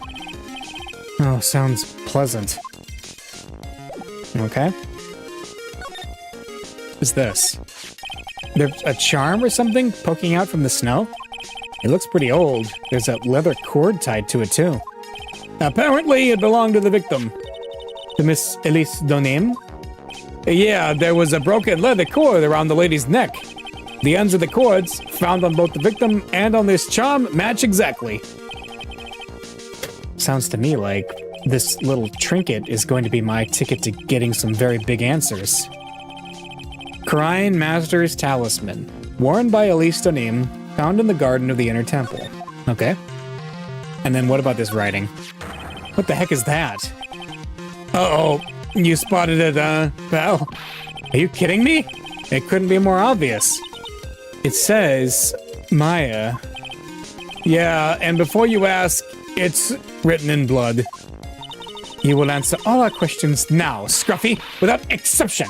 Yes, sir. What about these? There are a couple of torches here. I guess you need a light you can get up here in the mountains. Yeah, I was looking at those things, pal. Hey, it looks like they've been lit pretty recently. Recently? How recent are we talking about? As recent as the night of the murder. Maya was training here on the night of the murder. It's not unreasonable to think those things were lit at the time, I guess. And what about the bare ground? Well, this is odd. There's no snow on the ground here. And it's an almost perfect rectangle. It couldn't have happened naturally. Yes, it appears as though someone has carefully cleared away the snow. No doubt it was you, wasn't it, Scruffy? Huh? No, it wasn't me, sir. It was already like that when my men and I got here to start the investigation. If it wasn't the police, then who did it? Oh, yeah, there's something I need to tell you, just between the three of us, okay? What is it? It's top secret. You can't tell anyone, got it? Understood. Well, when I was a kid, I got knocked out of the local wrestling contest, you see? I was so disappointed, I just picked up my mouth guard and cried all the way home. Man, I got in so much trouble when I left it on the couch. Is that it? That's it. Ow! Whoever cleared the snow away must have had a reason, although I can't even begin to imagine what that reason could be. Maybe because snow was covered in blood? Just a guess, that's all. What's this? A little lantern, a little statue. It is certainly a quaint little garden. Oh! What is this huge bowl here for? Oh, I know this one. It's a water bowl, isn't it? Everything else is completely frozen over. But the ice in this bowl has been broken. That's true. I wonder if this has any impact on the case. Well, I doused my face earlier with the water in this. I was getting kinda sleepy. No! Next time you're sleepy, you need only come to me, got it? Way to go, Gumshoe. Alright. And we can talk about the bloody writing. Maya, so these letters are written in blood? Yeah, what's worse is it's the victim's blood. Huh? This is Mr. Neem's blood? We haven't done a detailed analysis yet, but it's looking that way, pal. Most interesting. Phoenix Wright. I presume you know, don't you? Why Maya's name is written upside down? You know what? That was really bothering me too. But I just came up with the answer. The result of my own special gumshoe investigation. Really? Do tell. Well, on the night of the murder, that stone lantern was upside down. Anyway, there's really only one logical explanation to this mystery. Miss Elise Donim wrote these letters herself, in her own blood. You must be joking. That's impossible. From the writing in the victim's blood and the other clues left behind, it seems pretty likely that this garden was the scene of Miss Elise Tonim's murder. At least that's our current theory on how the events took place, pal. What? The true crime scene. So Mr. Neem was killed here?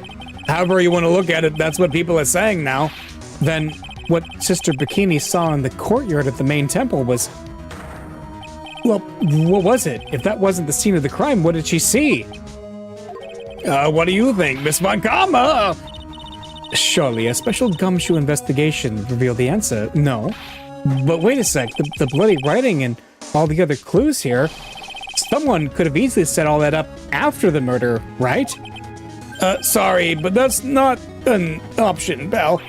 Why not? How quickly you forget, Phoenix Wright. Ever since the incident occurred, this place has been completely inaccessible. Because Dusky Bridge was completely burnt out. I was overseeing repairs to the bridge the whole time. No one came over here before me and my men. Which means no one could have planted all that stuff here, pal. I can't think of a counter-argument to that. I knew it. I should have washed the blood off the lantern as soon as I got here. If this really was the scene of the crime, then I need to figure out exactly what it was that Bikini actually saw. Like Gumshoe just casually like, yeah, I would have erased evidence for you, pal, but it's like, yeah. There. It's nice of him. It's nice of him. But, you know. Okay.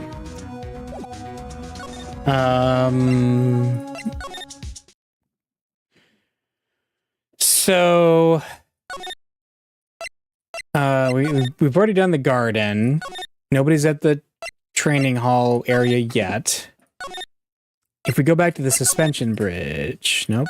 Is anybody at the main gate yet? Aha! February 9th. Sakura Temple, main gate. It seems you have a visitor. Mr. Wright. Iris, I'm really glad to see you. Godot managed to mobilize the police by claiming a state of emergency. Not him again. Never mind him. We've got to hurry and unlock the sacred cavern. I'm sorry, Mr. Wright. It's my fault someone so important to you was locked in there. Mr. Edgeworth, can we finish our conversation later? All right. Let's hurry to the inner temple, then. I'll see you later, Wright. Wait, Edgeworth! I'm coming with you guys! Sorry, Wright. I can't allow you to come with us. What? I hate to be the one to break it to you, but Maya Fey is in a rather delicate position. What do you mean by a delicate position? This isn't simply a rescue operation, right? It's also an investigation. That being the case, we can't allow members of the public to interfere. Come on, Edgeworth. If anything happens, you'll be the first to know. Please, understand, right? But it's Maya! Mr. Wright, all that matters is that Mystic Maya is rescued, correct? Listen to the voice of reason for a change, Phoenix Wright. From now on, consider anything beyond Dusky Bridge to be off limits. We'll be going now. Excuse us. Ow! This is no time to be standing around, Phoenix Wright. Aren't there other things that demand your attention? She's right. Thanks for reminding me. Alright. Would it be, grilling Sister Bikini? February 9th, Hazakura Temple Main Hall. Yep. Sister Bikini looks like she's shrunk some since I last saw her. Don't be so rude, Phoenix Wright. What's wrong, Sister Bikini? My. Hello, you two. How are you doing? The sound of that sigh, I guess she's still pretty down. Iris was just here, you know. She was accompanied by that handsome, crimson-clad prince. Is she talking about Edgeworth?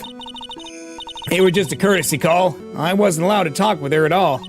Oh dear. It's all my fault that this happened. Poor Iris. She was worried about my back, would you believe? What have I done to her? Only what you had to do, sister. You bravely and truthfully testified about what you saw. There's no shame in that. And we'll see to it that your testimony wasn't made in vain. Well, I don't hear anyone else saying that. Mr. Blue Suits doesn't seem to share your opinion, I see. Huh? Me? Ow! Mm-hmm. Oh, yes, you did great, Sister Bikini. Absolutely spectacular!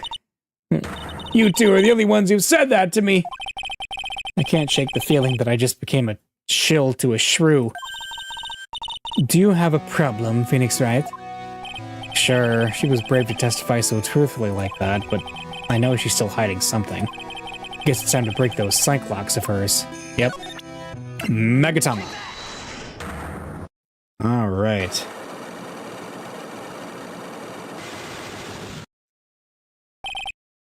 Elise Donim. Sister Bikini, the truth is becoming increasingly clear to me. I'm convinced that Miss Elise Donim had a special significance to this temple. As to why she had a special significance, I believe it has to do with her true identity. What on earth are you talking about? She was... Mystic Elise was an author. Just an author of picture books. To be honest, I had my suspicions almost immediately after I met her. Suspicions? Yes. But I didn't have any evidence to support my theory, though. But now I do. This piece of evidence proves Miss Elise's identity.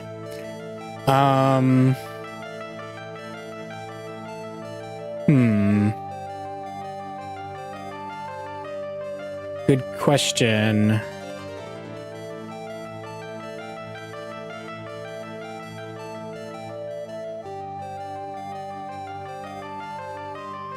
So... I'm trying to think. Do we... Oh! I just clicked over. The Karine Master's Talisman. I mean, worn by Elise Donim. Why would she be wearing the Karine Master's Talisman? Yeah, that's a big one. Miss Donim had this charm with her at all times. Where did you... This isn't some cheap good luck charm either.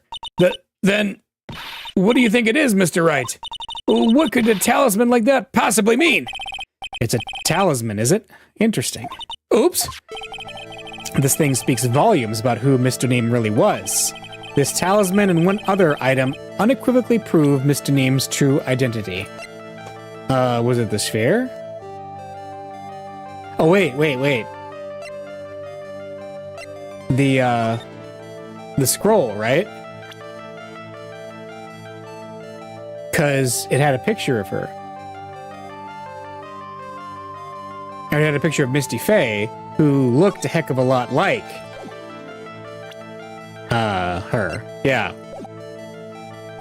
I don't think I have enough evidence. No, I didn't mean to do that. Silly me. Let's do that again. Yeah, we have it. I think it's the scroll. Because on the scroll, it did, before, it got gravified, looked like... Yeah, let's see. The truth. Yeah. Proves their identity. It's the, Master's Talisman. Yep. And then we'll get to... The other item, I'm pretty sure, is the scroll. Yep. The painting is obscured by this gravy stain at the moment. But this scroll shows the master of the Karine channeling technique. The crest at the top is a sign of that honorable title. The very same crest that adorns the talisman the victim carried with her. Ugh! This crest is reserved for the master of Karine. Who on earth told you that nonsense? I got no idea what you're talking about. The new master, Maya Fey, told me. What? You mean that Acolyte is Misty Faye's daughter? Yes. Are you sure? Yes. In fact, since her eldest daughter passed away, Maya is Misty Faye's sole successor. Mystic Misty! Mystic Misty? Oh, we broke it all. So Elise Donim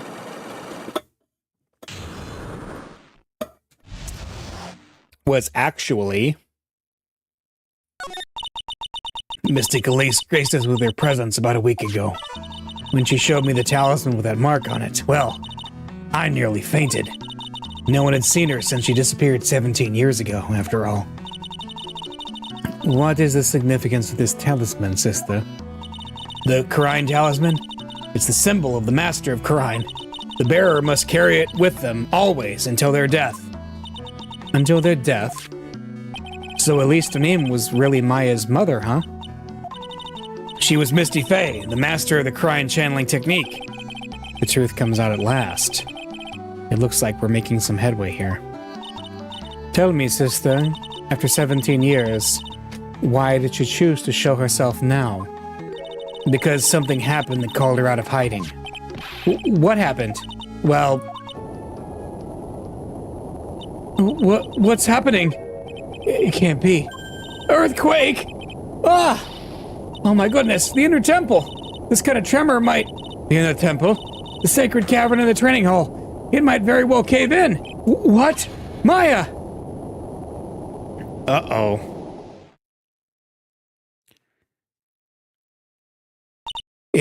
It seems to have passed. Well, we can't just stand here and do nothing. Let's go. What? Where? To the inner temple, of course. Where else? Huh. Sister Bikini, we'll finish this later, all right? Of course. You run along now. People may have been hurt. I must get some first aid kits ready. Oh boy. Come on then, Phoenix Wright. They won't bar you from entering as long as I'm with you. Thank you. Right at that moment, I had the worst feeling in my gut. We just had an earthquake. I wonder if he's alright. You look worried. Are you thinking about Miles Edgeworth? Come on, let's go. Right. We've got to hurry to the inner temple and... Right. Ah! What are you doing here? How could I have... How do you expect us to understand if you don't speak up? Yow! Hey, why am I the one getting whipped? She's gone. No. The defendant, Iris, she's gone. Gone where? She fled. She escaped. What?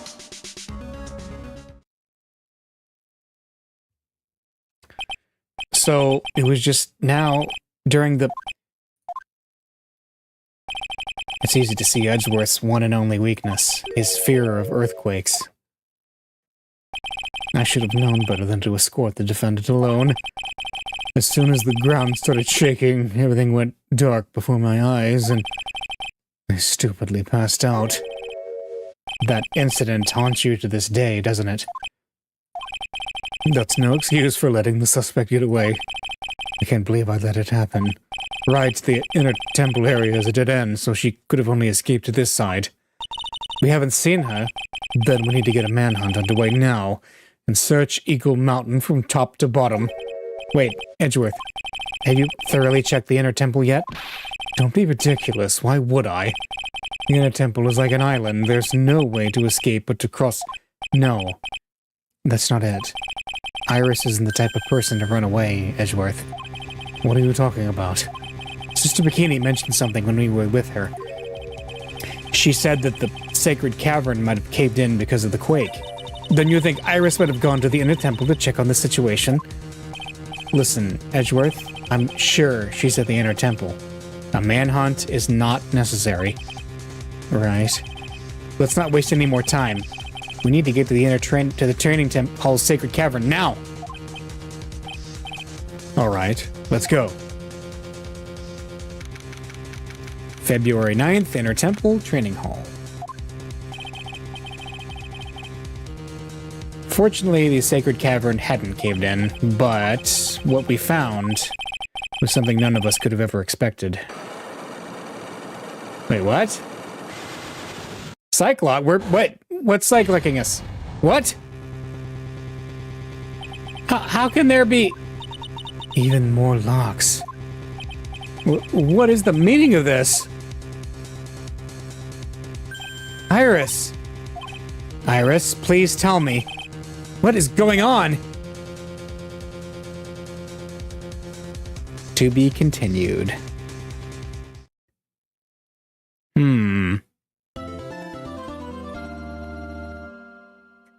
Save progress, yes. And I think I'm going to take a quick break, and then we will commence with part 2 of the investigation.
And I have returned.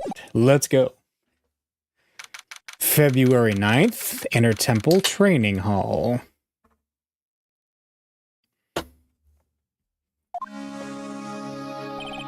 Right. Is this what Godot was talking about? Yeah, the trick locks. Now then, Iris, please remove these at once.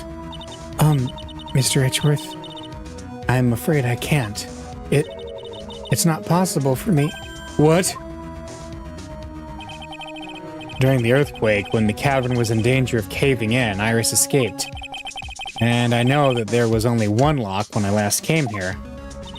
So you're saying that you can't undo the new locks? Yes. If only I was stronger.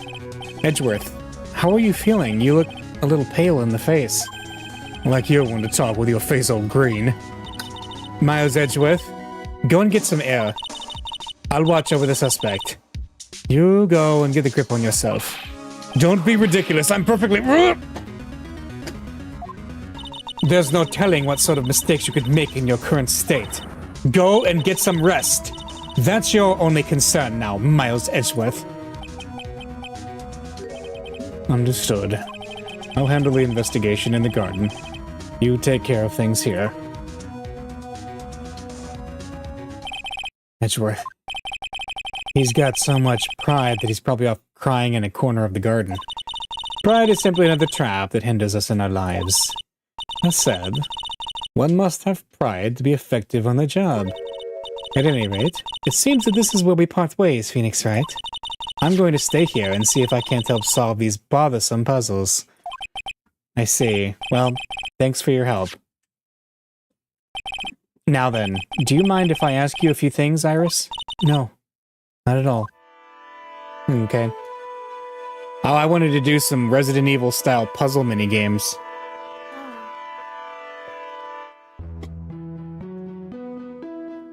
Alright. Escape. Why did you make a run for it, Iris? I'm sorry. I heard the inner temple had been severely shaken by the strong earthquake we had. I was so worried, I just had to come and see. In other words, you didn't run away to escape the law. At least we're clear on that. I can't tell you how relieved I was when I saw the sacred cavern was alright, but But what? Then I saw these chains here. I saw all these extra locks that someone had put on the sacred cavern door and... Who in the world would do something like this? Trick lock. These trick locks are a sacred treasure of the Kurine tradition. There are hundreds of ways to set them. That's why only the person who set the lock can open it. And you aren't the one who set these locks. I don't think it's that simple, Francisca von Karma. When we were here the first time, there was only one lock. But now, somehow, there's 5 of them. What does that mean? It means that someone wanted to secure the place even more. And they wanted to secure it before you got here, Iris. Presumably because they wanted to make sure Maya couldn't get out. This means that Iris can only open one of these locks, the first one. Yes, that's correct. What? Iris, try to think, please. Isn't there any way around this? Well, like I said, there are hundreds of different ways to set these locks. I suppose if I went through every combination with each one, I could remove them. But it will take time, won't it? Yes, about a day if I had to guess. A whole day? Well, that's better than leaving the locks in place. Will you do this for us? Sure. I'll do whatever I can. We gotta wait another day? Hang in there, Maya. You're gonna have to call on your inner strength now. The night of the crime. You know what, Iris? There's still one thing I don't quite get. And what might that be, Phoenix Wright? I think it's obvious. Iris, on the night of the murder, where were you? Please, Iris, don't give me that look. You told us that you were in your room at Hazakura Temple at the time of the incident, but you were seen that same evening at the Inner Temple. And then, you were spotted at the scene of the crime in Hazakura Temple, too. Being spotted at both Hazakura Temple and the Inner Temple. It's as if you were... Well, Iris, I think it's about time you told us the truth. Oh, boy.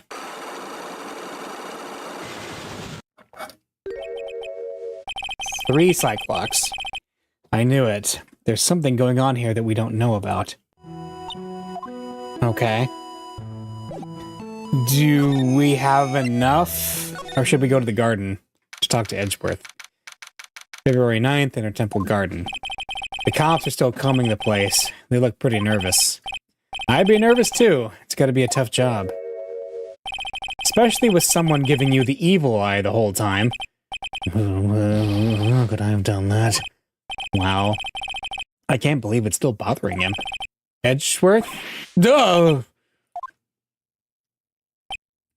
Hey, don't you dare run away! What do you want, Wright? What do I want? If you came here to laugh at me, then get on with it. Go on, laugh away! I was ready to hug it out with him, but he's just the same prideful Edgeworth. You went back to the Criminal Affairs Department, right? You said you wanted to look into something concerning Iris? Yes. And thanks to what I found, I was reminded of something terrible. What? The investigation. You guys are putting a lot of effort into the investigation of the garden here, huh? There's a high chance this is the actual scene of the crime, that's why. You mean because of the writing in blood and the talisman in the snow? Exactly. As you know, those things couldn't have been planted here after the murder. But surely you don't suspect Maya, do you? We have to treat everyone as a suspect. Maya as well as Iris. It's our job, right? Earthquakes. So, I guess you still haven't gotten over your fear of earthquakes. No, well thankfully. My nightmares have stopped. But still, if the ground gives even the slightest tremor, I find myself short of breath. 17 years ago, when we were little school kids at the same elementary school, Edgeworth found himself in the middle of a murder. It all started with that big quake that hit the courthouse.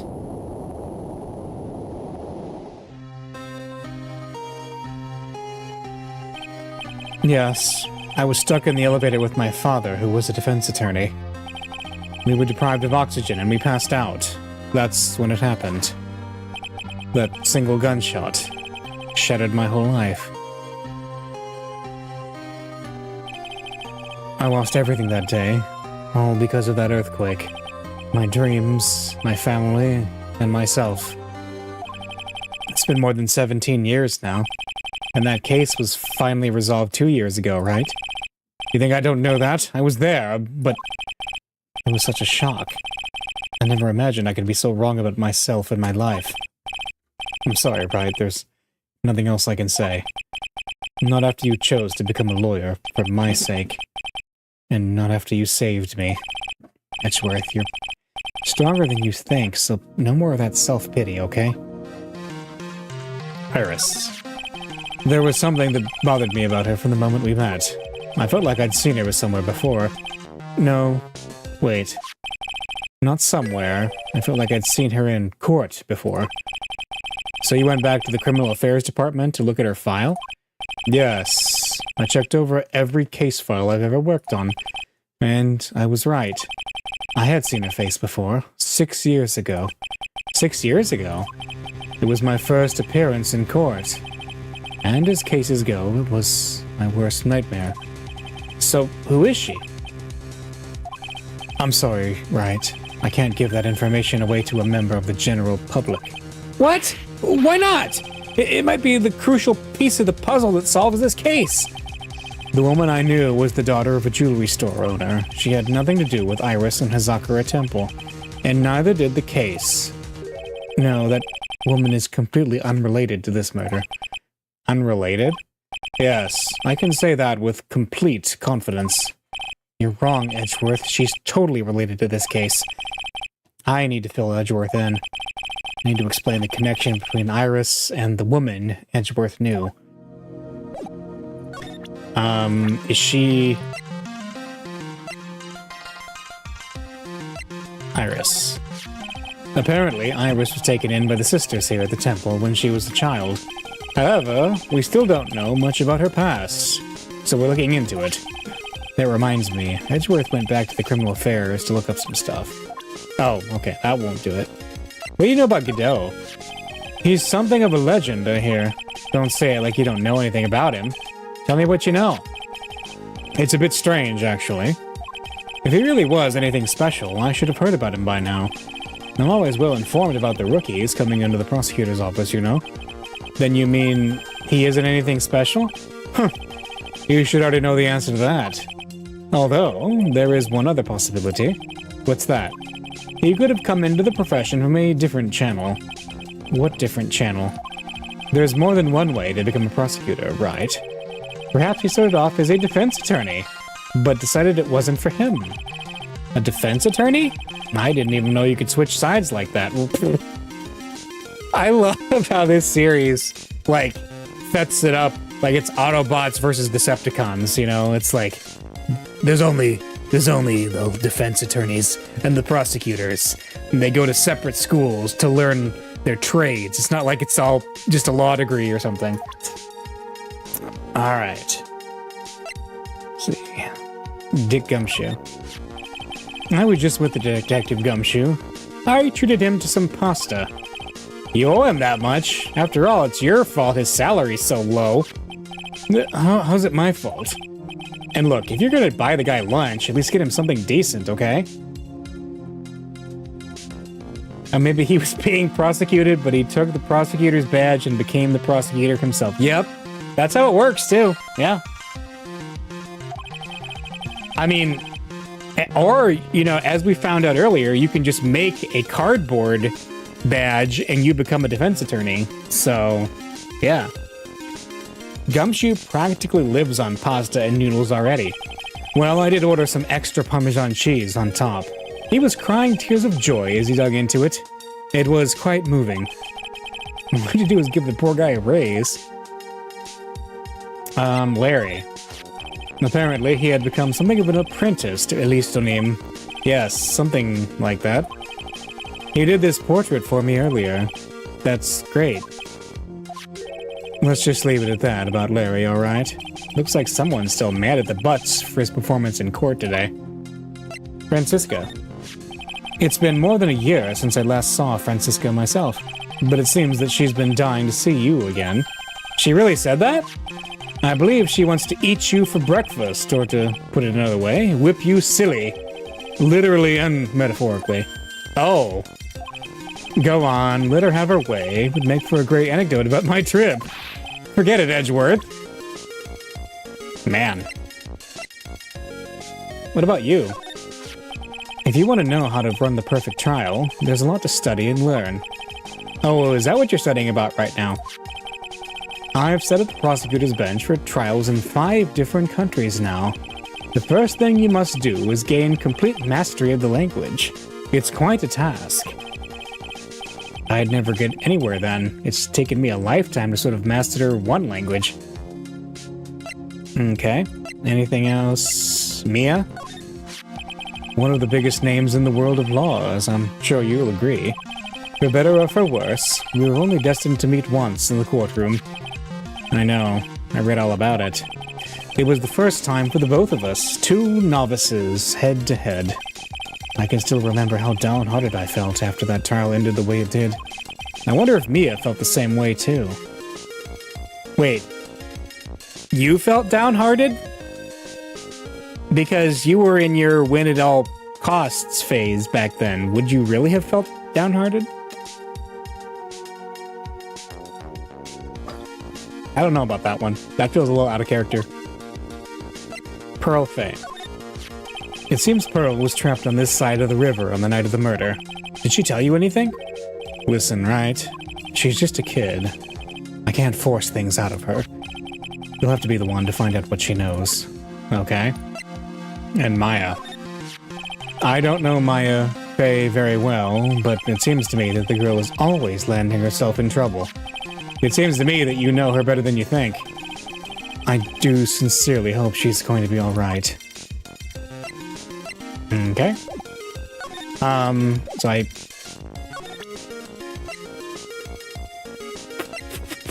what else can we get out of you, Edgeworth?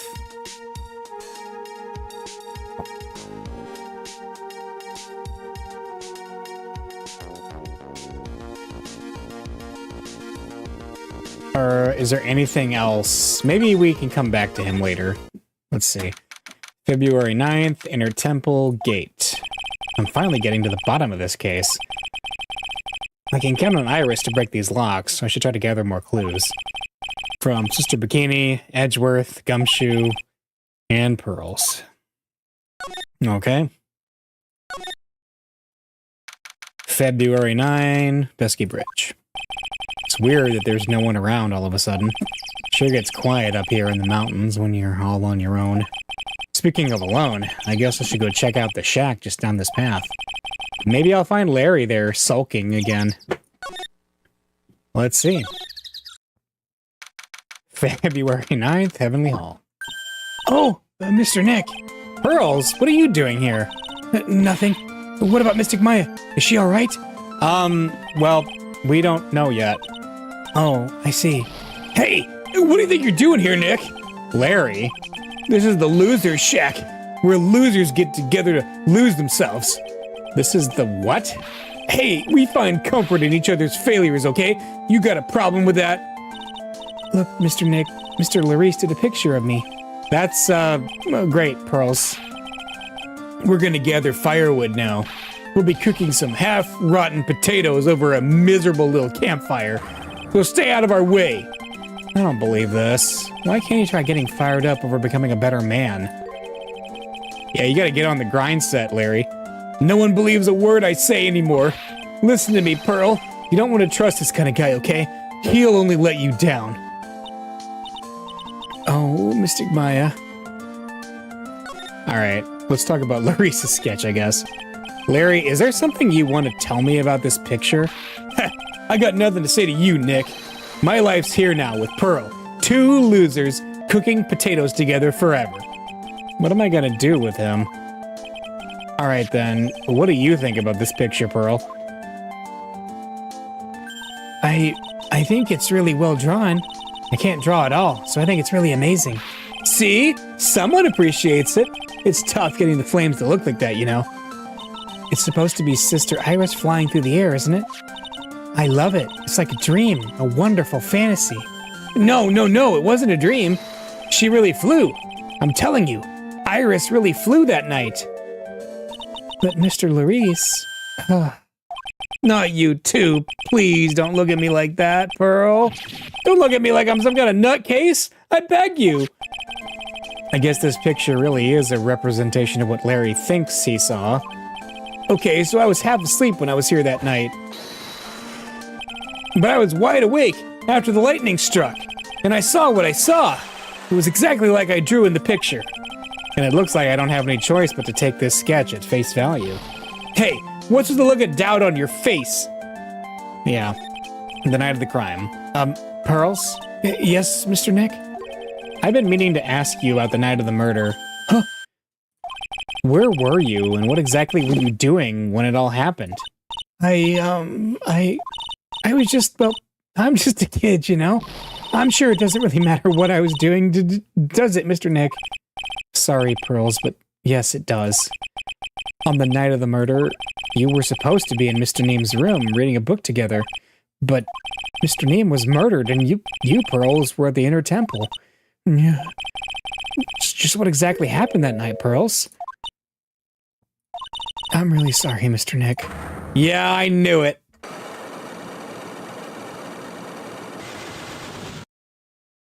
I've been a bad girl. That's why I'm being punished.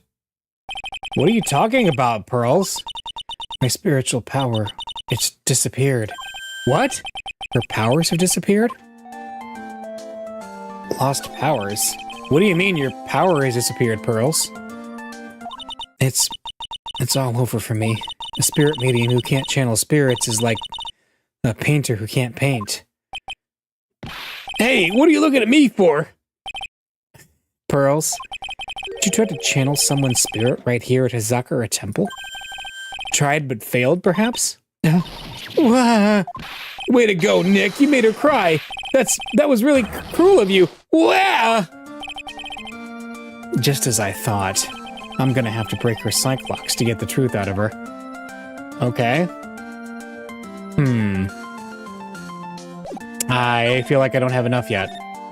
So let's go talk to the sister. February 9th, Hazakura Temple. I wonder if Sister Bikini is back at the main hall yet. I haven't seen Gumshoe around for a while either. Maybe they're having a cup of tea together somewhere. I bet Gumshoe is Sister Bikini's type. Really?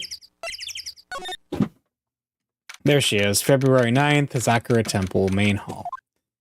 Well, what's the damage? How's the sacred cavern? It looks like it survived, but we have a bigger problem now. I told Sister Bikini all about it. About the 5 locks that were stopping us from getting inside the sacred cavern. But who could have done that? The only people who know to set those trick locks are those of the Crime tradition. We have Iris at the Sacred Cavern, trying her best to open them for us right now. Actually, there's something I've been meaning to talk with you about, Sister Bikini. Oh, yes, we were in the middle of a chat, weren't we? Yes. You were telling me how the Master of Crime disappeared 17 years ago. I want to know why Misty Faye suddenly appeared at this temple. It was about a week ago when Mystic Misty arrived.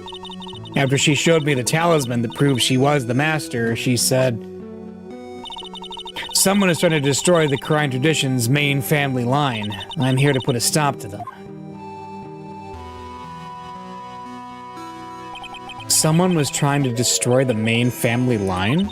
There's only one heir to the title of master at any time, and it's usually the eldest. That child becomes the new master of Khura'in, her daughters, the main family. All other mediums become branch family members with no hope of controlling the clan. That's why nothing has changed throughout the history of the clan. Branch families always have and always will plot to erase those of the main family line. Huh? Is the power of the master worth that much bloodshed? Let's see. Khura'in channeling technique or family feud. I love that game. You believe in the technique, don't you, Mr. Wright? You know its power is real. Yes, I do. It's been 2 years since I first met Maya, and in that time I've seen her channel the spirits of the dead plenty of times. During the Masked Mask case, and during Maggie Bird's trial, too. Thanks to Maya, Mia's always on hand to help me out when I need her the most.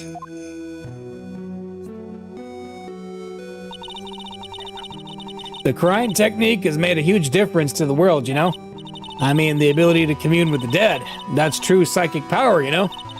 Members of the tradition have always been there, behind every important leader. Who wouldn't respect such tremendous skill? I suppose so, but with all that power and influence, I kind of expected you'd be really rich by now. Are you saying rapport, Mr. Wright? Ho, you're very direct, aren't you? People don't believe in it anymore, you see? All because of one little mistake. A mistake? What mistake? It was 17 years ago. That's when everything came crashing down. All because of that incident. That incident? Is she talking about what I think she is? I'm sure the records still exist if you're interested. They're locked up, of course. It was called the DL6 incident. That's the name of the file. The DL6 incident. I knew it. Hey, it's been quite a while since this got referenced. The DL6 incident. I know it well. I handled a related case just 2 years ago. Ah, that's right. So it was you who was the defense attorney on that case. I'm still here. Yep, Maya did it. Maya's guilty, just like she's been guilty every other time.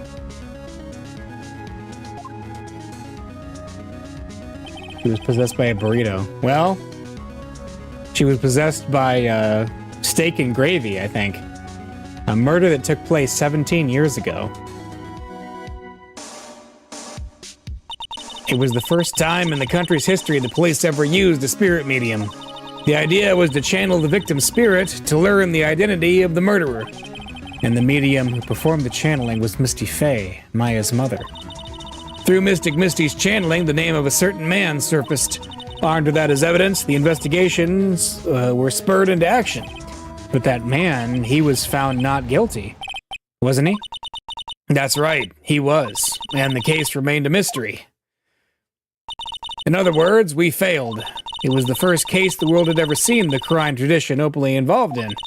It was all over the media. The public, the judiciary, the people of Crine Village. Everyone judged her. Everyone said Mystic Misty's powers were a sham. And then she just disappeared, vanished. While everyone still thought of her as a fraud.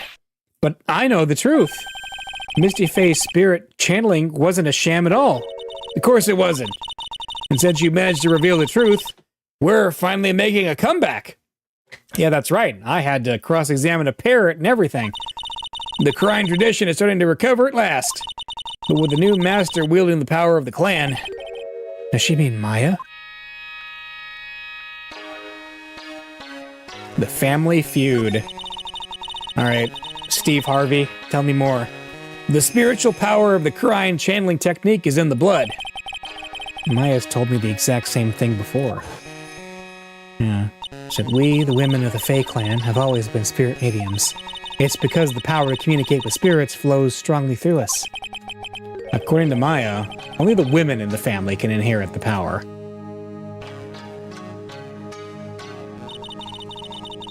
The main family's bloodline stems directly from Mystic Amy, but with each new generation, only one daughter becomes the new master. And the ones who don't become branch families, right? That's right. And it's always the cause of tragedy. You know, Maya had a sister too, an older sister named Mia. Oh yes, I've heard of her. What? You know about Mia? Of course! She became a lawyer in the hopes of discovering what happened to her mother. And lost her life as a result. Do you know what Mystic Mia is rumored to have said? She said it wasn't only because of her mother that she became a lawyer. She also didn't want to fight with her sister over the leadership of the tradition. Really? Well, she saw what happened to her own mother, Mystic Misty, as she grew up. I guess Mystic Mia got tired of seeing all the rivalry between her mom and her aunt. That's right, Misty Fey had an elder sister too, and Misty, having superior powers, managed to usurp the master's seat from her. Mystic Misty's sister is Mr. Morgan, as you probably know. Oh, I know. I know. Morgan. There's a name I know well. It was a year ago now at Maya's home, Karine Village.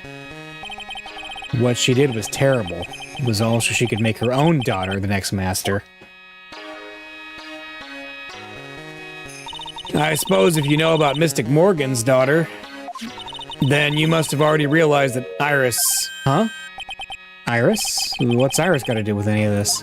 That Iris is Mystic Morgan's daughter. Whoa? Iris is what?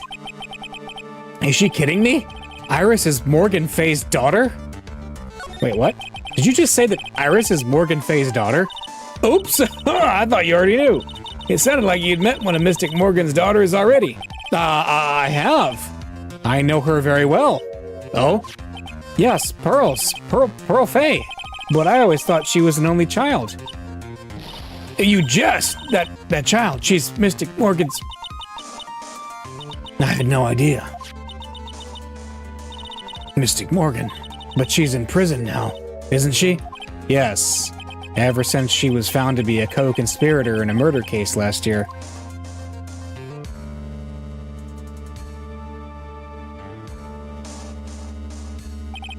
It was all done to set Pearls up as the next master. I see. So I've been wrong all this time. Mystic Morgan had 3 daughters, not 2. Wait, what? 3? Yes, Iris, her twin sister, and Mystic Pearl. What? Twin sister? Oh, didn't you know?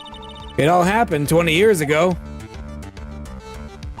After the clan leadership was taken for her by her sister, Mystic Morgan's life crumbled. It wasn't many years later that Karine's reputation hit an all-time low. When Mystic Morgan's husband realized his wife would never become the master, he left her and the village, taking their twin daughters with him. How awful. He was a jeweler, you know. In the end, he remarried, and that's when it happened. He decided to give one of his girls up to be looked after by us here at the temple. That was Iris, you see. It's unbelievable. If Iris is a twin sister... Could it be? Could you tell me one more thing, Sister Bikini? What was the name of Iris's sister?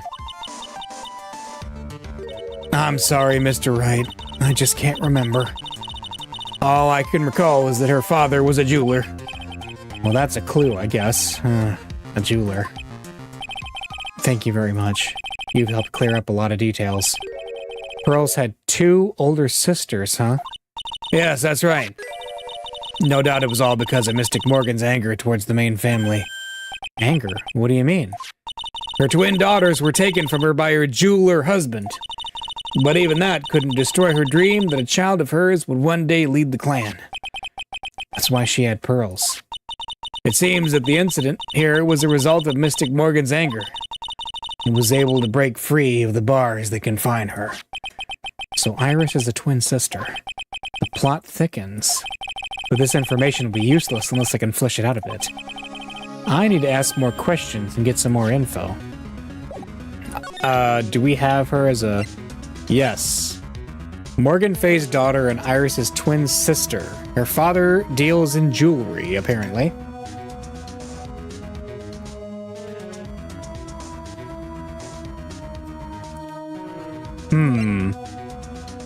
Older sister, yeah. Is in solitary confinement, right.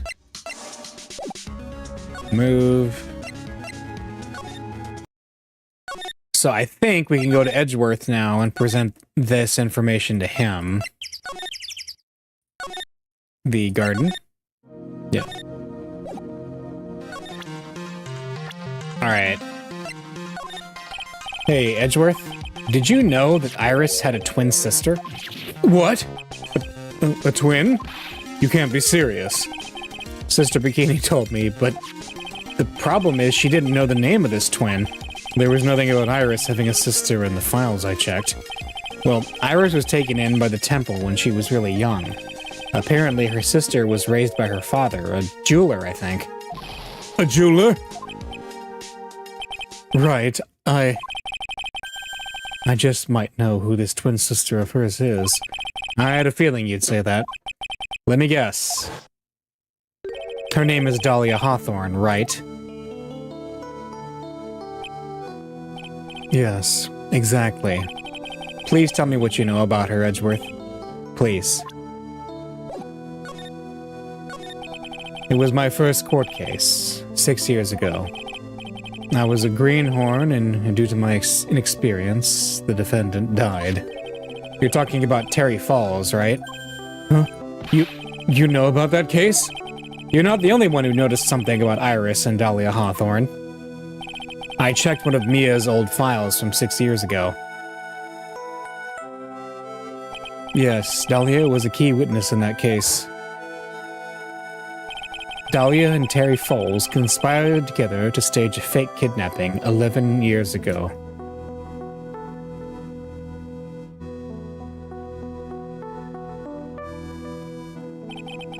They stole a jewel worth $2 million from Dahlia's father, a jeweler.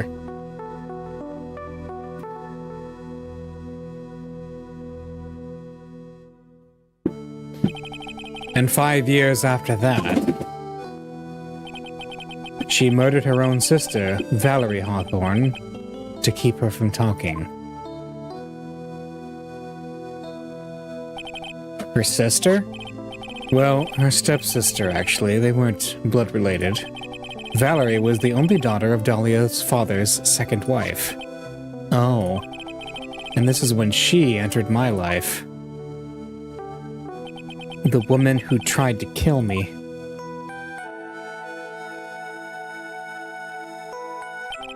So after Terry Falls died, what happened to Dahlia? Did you check that out? Does it really matter? Like I said, Dahlia isn't connected with this case. Why are you so sure about that? It's simple. Dahlia Hawthorne is dead. What? Well, her metabolic processes are a matter of interest only to historians, so to speak. What? What do you mean by Dahlia Hawthorne is dead, Edgeworth? Right. I must confess that in reading her file, I came to know of the murder case you were involved in during your college years. Huh? Dahlia Hawthorne was found guilty, thanks to the persistence of Mia Fey. No. Mia Fey? Mia Fey?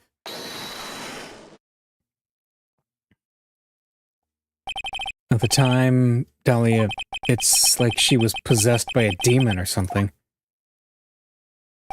It's been almost 5 years since that guilty verdict was handed down, and her sentence was finally carried out.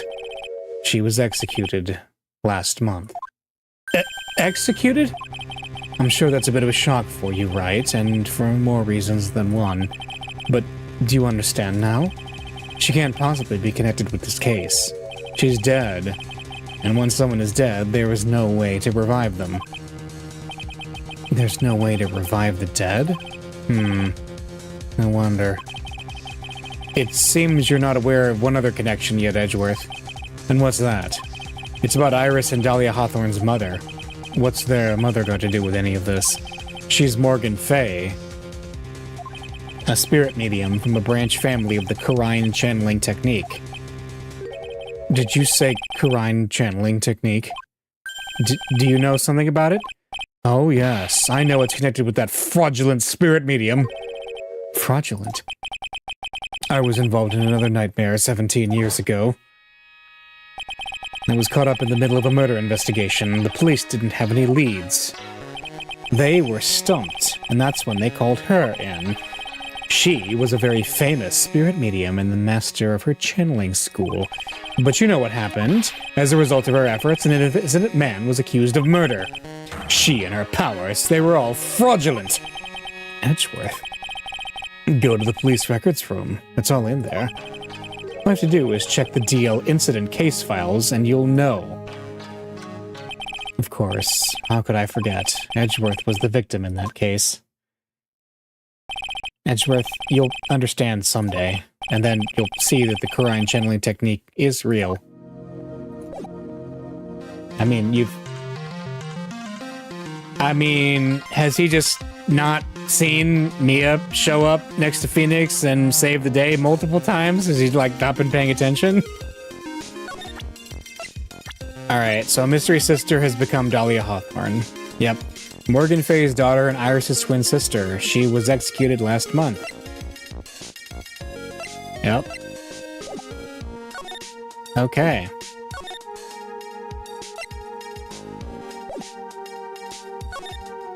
So...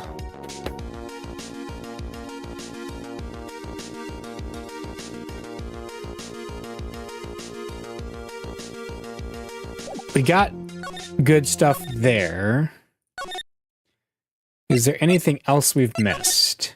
Training hall, she's still there. I don't think we have enough to confront her yet. I think there's more.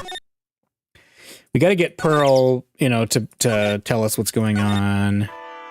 Maybe we can go tell her what we just found out. Iris had a twin sister. That's really all I know about her. That and the fact that she was taken away from her mother by her jeweler father. I don't have any idea where she is now or what she's done. I could tell her, but she'd probably have a coronary and a half. Okay, so we're not going to tell her. Got it. We haven't been to the courtyard yet. Here we go. February 9th, Hazakura Temple Courtyard. Sounds like someone's happy. What tune is that they're humming? Huh? No motive, no crime. No motive, no crime. Sing it with me. No motive, no crime. I remember when we used to search in the channeling room in Karine. Whoop. I love my job. Who cares if the clues I find are no good? That's not what investigating's all about. The investigator investigates for the love of investigating. It's a passion. Good cases we have, good cases we've lost along the way. I would have never guessed that Gumshoe was into reggae. Every case is gonna be airtight. Every case is gonna be airtight. Hey, pal. Huh? Who, me? How long have you been there? I just got here. Oh, okay. So, what are you up to, detective? I'm investigating, pal. I made a promise to Mr. Edgeworth. I promised I would find the real murder weapon. The real murder weapon? That Bob Sword thing turned out to be a false lead, right? I'm giving it my best shot here, but I still haven't turned up any clues. I just found these weird scraps of paper. It looks like a letter or something. It doesn't seem to have anything to do with the case, though. A letter? Wait, tell me about it. Investigation. So how's the investigation going, Detective Gumshoe? I don't know if I should be telling you, pal, but I guess it can't hurt. Looks like the murder took place in the Inner Temple Garden. And they're taking that bloody writing on the lantern pretty seriously back at HQ. What? You mean... I don't have the details, pal. All I know is if you don't find Maya down in that sacred cavern, we're gonna be faced with one ugly situation. What kind of ugly situation are we looking at here? You got me. I don't know. They're not my words, pal. Then who said it? Mr. Godot. Godot? What did he mean by that? What did he mean by that? The letter. About that letter you found. Don't remind me, pal. I'm busting a gut here trying to find the murder weapon. And all I find is some burnt-up old letter.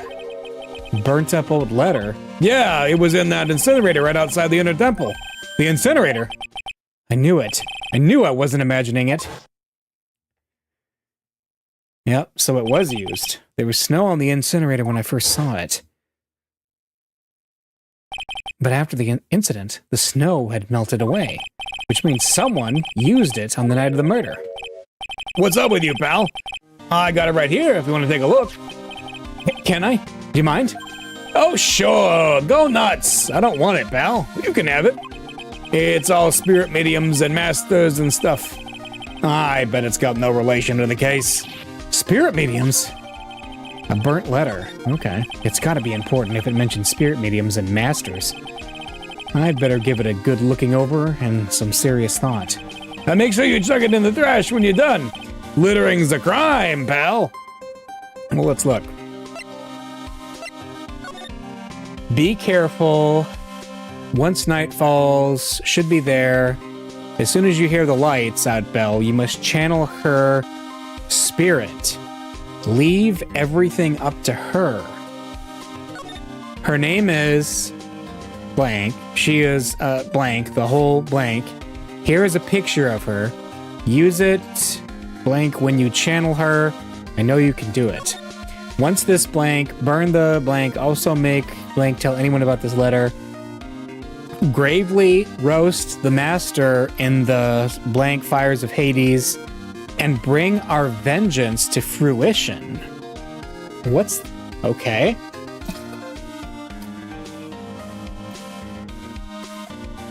Now this is odd. Interesting. Murder weapon. So what do you know about the real murder weapon so far? Well, it wasn't the Shichishito that was found impaled in the victim's body.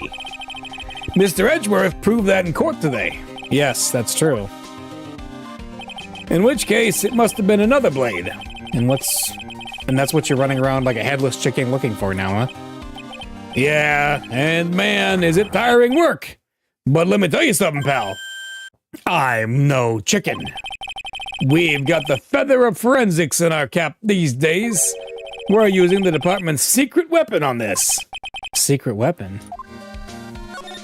What's this secret weapon of yours? You want to know? You've got to think scientifically, okay? All right. The murder weapon was a sword. Swords are, scientifically speaking, made of metal, right? Any questions so far? No. I know what he's going to say, but I'll let him look smart. So what's the perfect tool for the job? Ta-da! A metal detector. Raise your hand if you didn't see this coming from a mile away. Well, you want to give scientific investigation a go? Huh? Me? I've been using this thing for hours now. It gets pretty boring after a while. Why don't you give it a try? I don't know. Should I help Detective Gumshoe out or not? Oh, come on, pal. It's good fun, I'm telling you. No, I've actually got to be someplace. Oh, really? That's too bad. I'll just take a break by myself for a while then. I'm gonna get you to do this somehow, pal. You'll see. I thought you liked doing field work. Isn't that what you were just singing about? Okay, so eventually we gotta use the metal detector, I guess. But, you know.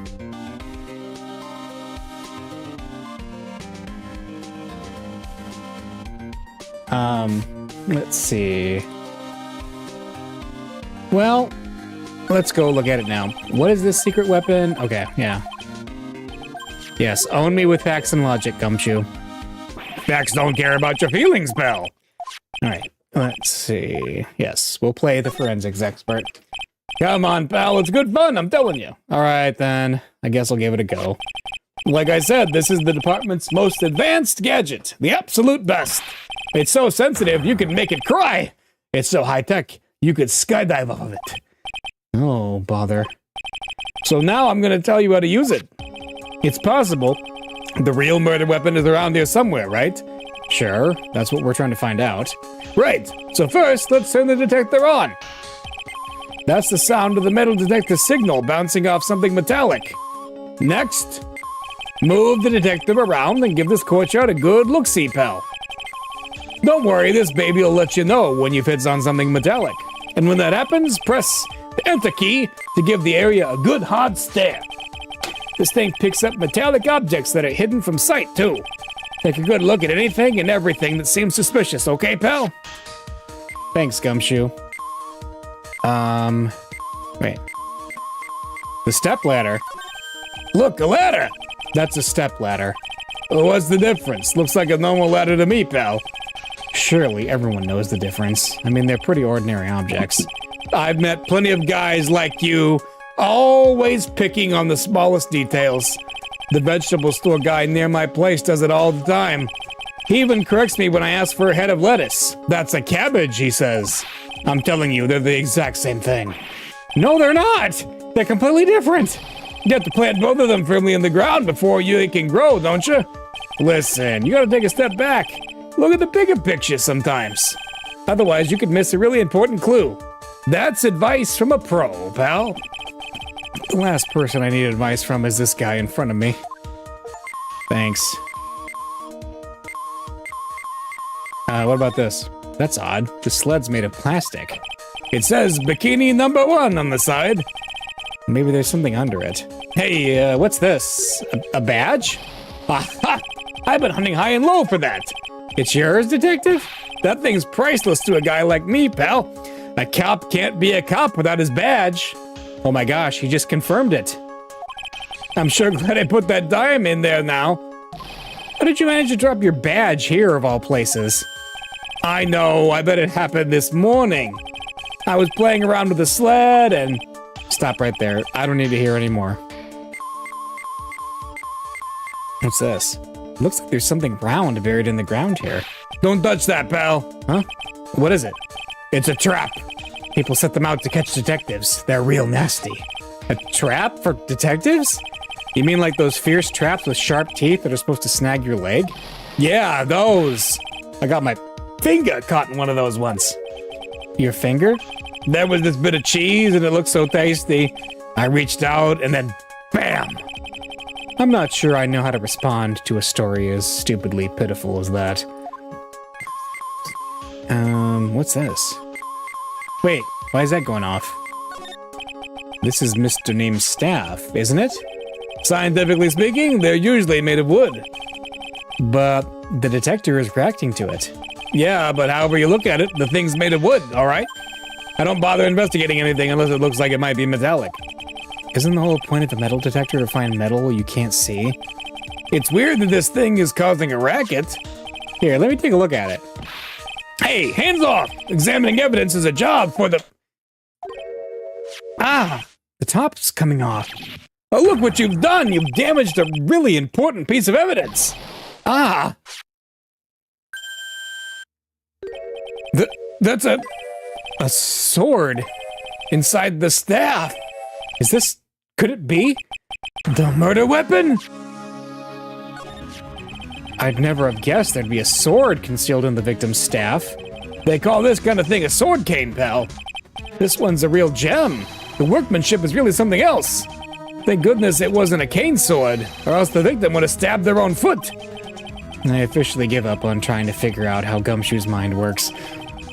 If the real scene of the crime was the inner temple garden, then why was the sword used to kill the victim found in the main hall courtyard? Hey, Gumshoe? Who knows about the hidden sword? No one! Even the police didn't know about this until I discovered it just now. Well, as they say, there's no team in Gumshoe. It doesn't look like there are any traces of blood on it.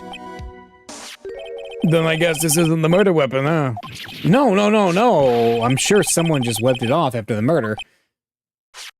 Yeah, of course! This thing's definitely the murder weapon. Great job, pal! It's about the same length as the Shichishito, too. This must be the murder weapon. Okay, I'm gonna run over to forensics. There's gotta be some traces of blood left, even if most of it's been wiped off. See you later, pal. Every case is gonna be airtight. Every case is gonna be airtight. Wait up, detective. Huh? What is it, pal? I'm a pretty busy guy right now, you know. You're gonna get that staff analyzed, right? Would you mind holding off for just a while? Huh? What are you talking about, pal? Please. Just until we find Maya. Maya? What's this got to do with her? I don't know, but I'm starting to get a really bad feeling in the pit of my stomach. Oh, how so? Look, Maya's trapped inside the sacred cavern right now, and... well, we don't even know if she's okay or not. The more evidence and testimony I hear, the more uneasy I feel. You don't think... Maya's been murdered? Please, detective. Let's just wait until we get inside the sacred cavern. You're looking kind of Verdian there. Okay. Just stop it with that face, pal. One thing, though. This staff's secret trick, let's, keep it between you and me, alright? If it gets out that we know about it and didn't say anything, we're finished. I understand. This is just a regular run-of-the-mill staff. You got it? Okay. Now you take good care of it, pal. Thank you, detective. Don't worry. She'll be fine. Gumshoe. You know, there's a place at the base of this mountain that has some really good pasta. How about I take you there when you find Maya, huh, pal? Sure, thanks. The victim's staff received from Detective Gumshoe for safekeeping. I can't help but wonder, though. What was Elise Donim doing with a staff like this in the first place? Good question.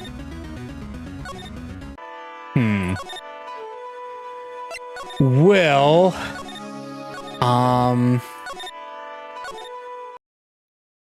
I have to wonder if we have enough to get Pearl's information now, after everything.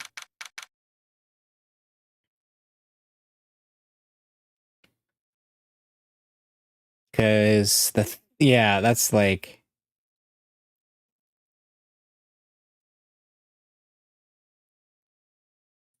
Let's see, February 9th, Heavenly Home. I was expecting Larry and Pearls to be here.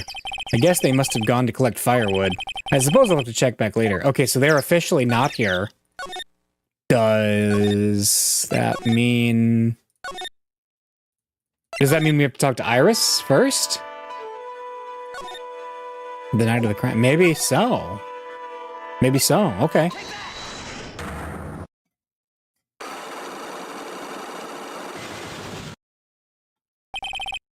The night of the crime. I think it's time you told the truth about what you were doing on that night. You said you were in your room at Hazakura Temple the entire time. Do you still claim that to be the truth? Yes, that's where I was. Iris, I believe you're innocent. That's why I want to believe what you're telling me, too. But I can't, because this person saw you somewhere else on the night of the murder. Bikini? I'm talking about Sister Bikini, of course. Sister Bikini. Her testimony in court today was very clear. In the night, helping, but, well, as you can see... So I left Iris to help, yep. Sister Bikini didn't just see you, she spoke with you. You two talked about Maya's training that night. So you see, Iris, you were there at the Inner Temple on the night of the murder. That's very impressive, Mr. Wright. The Acolyte's actual training was due to start after 10 o'clock that night. I left the main hall early so I wouldn't be late. What time was that? Let me see. It takes about 20 minutes to walk between the main hall and the Inner Temple. So I would have left at about 9:40 p.m., I think. I'm sorry, Iris, but lying just doesn't suit you. Huh? Now, you say you left the main hall at 9:40 p.m., but what you say doesn't add up with this.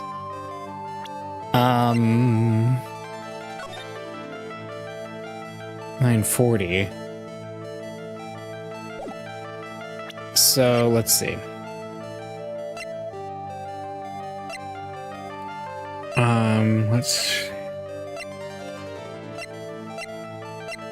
What?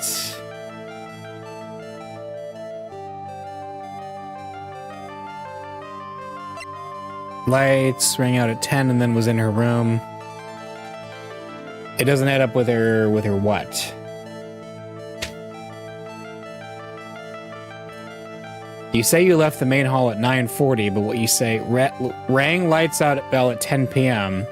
and then was in her room until the murder was discovered. Okay, that's her testimony. The tracks photo, crime photo, Elise's autopsy report.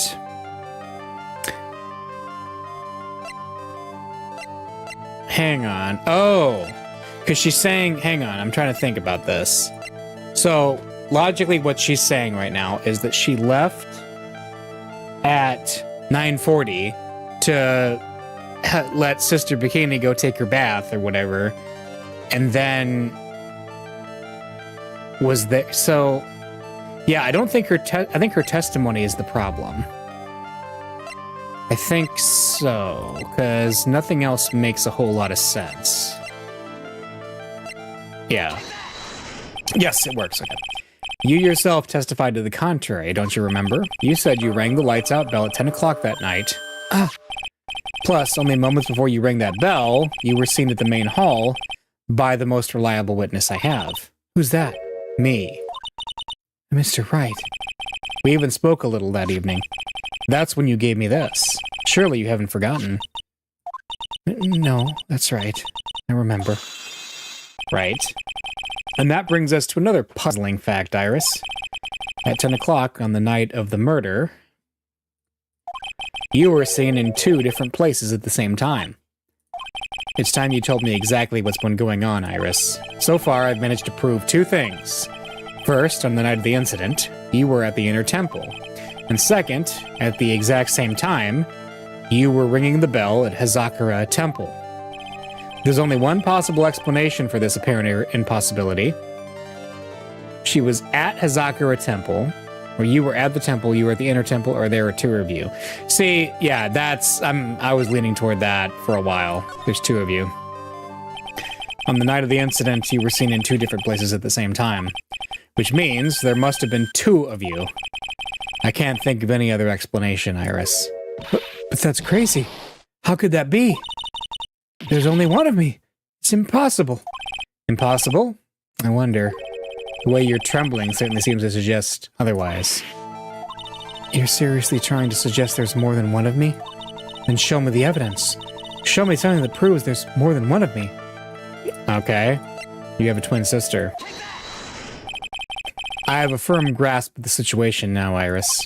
You have a sister, don't you? A twin sister, perhaps. That's right. Dahlia Hawthorne.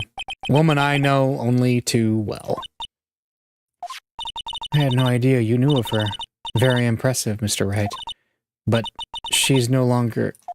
Yes, I know. Her sentence was carried out recently, wasn't it? I'm sorry. Thank you. There is no need to explain now, is there, Iris? The second you who was here at the temple on the night of the murder, it was your twin sister, Dahlia Hawthorne. But you just said it yourself a second ago. My sister's dead. Have you forgotten that? Have you forgotten this, Iris? This is a channeling dojo, a training ground of the Kurine channeling technique. That night, someone channeled Dahlia's spirit, and you knew about it. And that's the secret you've been trying to hide from me.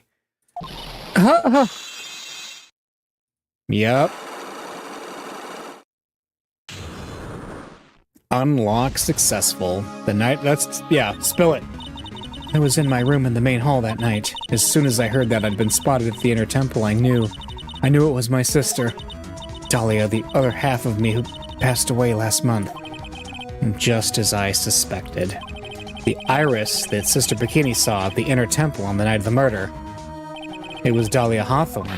Why didn't you tell me this before? Because my sister always does the right thing. Excuse me? And because I mustn't get in the way of what she's trying to do. I already betrayed her once before. I can't do it again. You betrayed her? What do you mean? That's why I have to accept I may be found guilty. It's the only way. What is she talking about? Betrayal? You know about it, don't you, Mr. Wright? About the fake kidnapping that took place here on Eagle Mountain 11 years ago? That was the start of it all. It's what started her down that twisted path.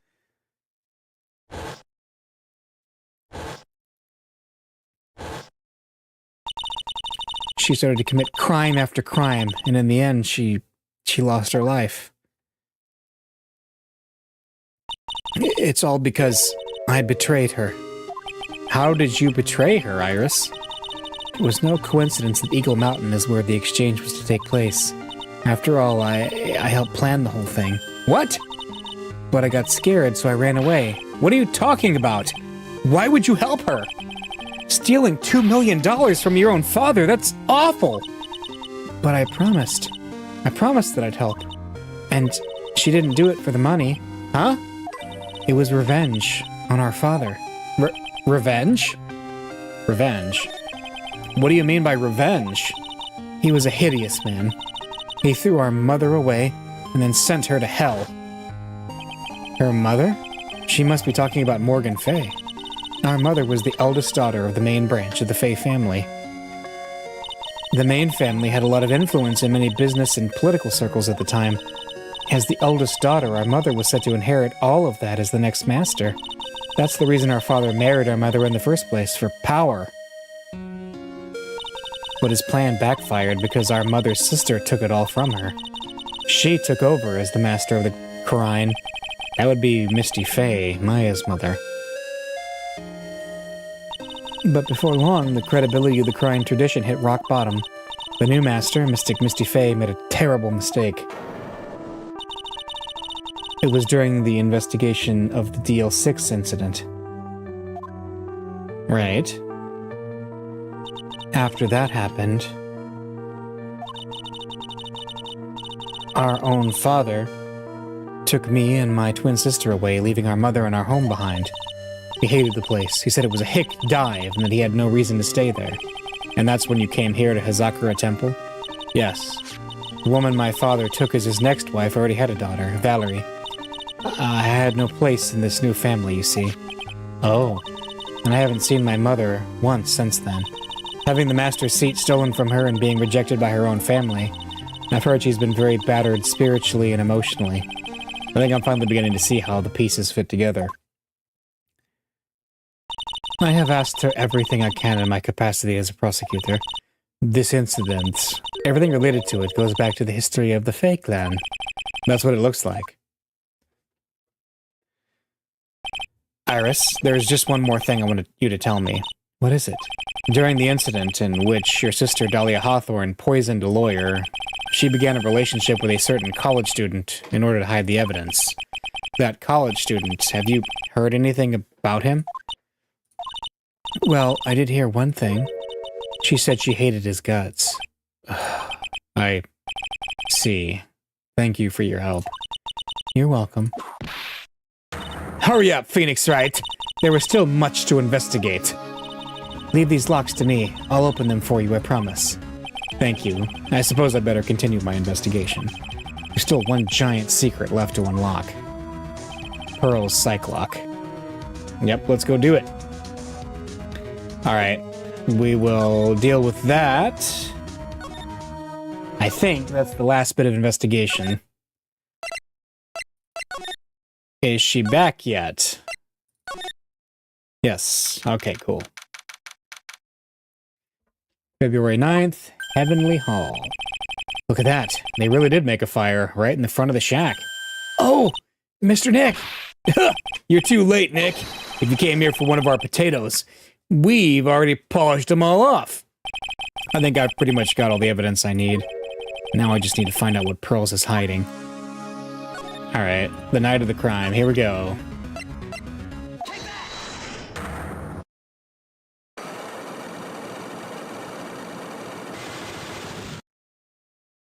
The night of the crime. After dinner on the night of the murder, you were supposed to be in Elise Dunim's room, reading a book together, correct? Yes, I was so happy when she invited me, but I didn't go in the end. You didn't go? No, there was somewhere else I had to go instead. I was so worried, I had to go. I didn't know what to do with myself. I was so nervous. So Pearls never went to Miss Dunim's room, because she was too worried about something or someone else. Pearls? On the night of the murder, you went to this place, didn't you? Heavenly Hall? You went here, didn't you, Pearls? Looks like she's still not gonna open up to me. This is where you went because you were so worried, right? And the next question is, who or what were you so worried about? Now I'm gonna take a guess, and you can tell me if I'm right or wrong, okay? You mean you know? If I'm right, will you tell me the whole truth? Okay. You went to this place for one very simple reason, and that is this. Wait.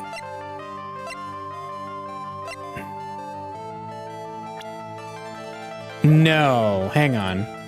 Hang on. I was wrong. She went to the inner temple, because that's where we found her.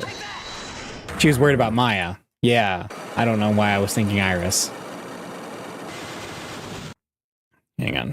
The night of the crime. The night, yes. Alright. In the night, you went to the inner temple, not Heavenly Hall. Yeah. You went here, because, yeah. Who were you worried about? Yes, you mean you know. The reason was Maya. Yep. It's obvious what you were so worried about, Pearls. It was Maya, wasn't it? You knew the training Maya was undertaking was dangerous. After all, it was the special course. I signed up for your special course. Well, my, quite brave of you, considering how cold it is. Young people can be so reckless with their health. Don't blame me if you become one with those you channel. Right. Sister Bikini scared you with what she said, didn't she? And because it was you who introduced Hazakura Temple to Maya in the first place, you felt responsible, didn't you? Thinking about what could happen to Mystic Maya made me more and more worried. I couldn't sit still at all. That's why I decided to go and find out how she was doing at the Inner Temple. Then we're clear now that you went to the Inner Temple that night, Pearls. What's not clear is what happened after that. About what time was it when you headed over to the Inner Temple? It was probably around 9:30 when I left the main hall. I heard the real training was supposed to start at 10. I wanted to get there before it started. But there was so much snow, so I didn't get there until after 10 o'clock. Until after 10? How did you know what time it was? Because I heard the bell ringing for lights out. She heard the lights out bell. The Hazakura Temple's bell is pretty small though, isn't it? You must have really good hearing. I was really trying to pick up the sound of that bell, that's all. I didn't want to miss it. That would be terrible. She was trying to hear the bell. Tell me, Pearls, why were you so worried about hearing that bell? Huh? Oh, I think I know why. The reason you were so worried about that bell was because of this. Hang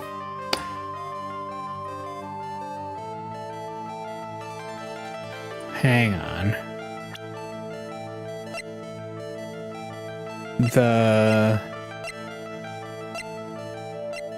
What do we got? Elise, staff, weather data.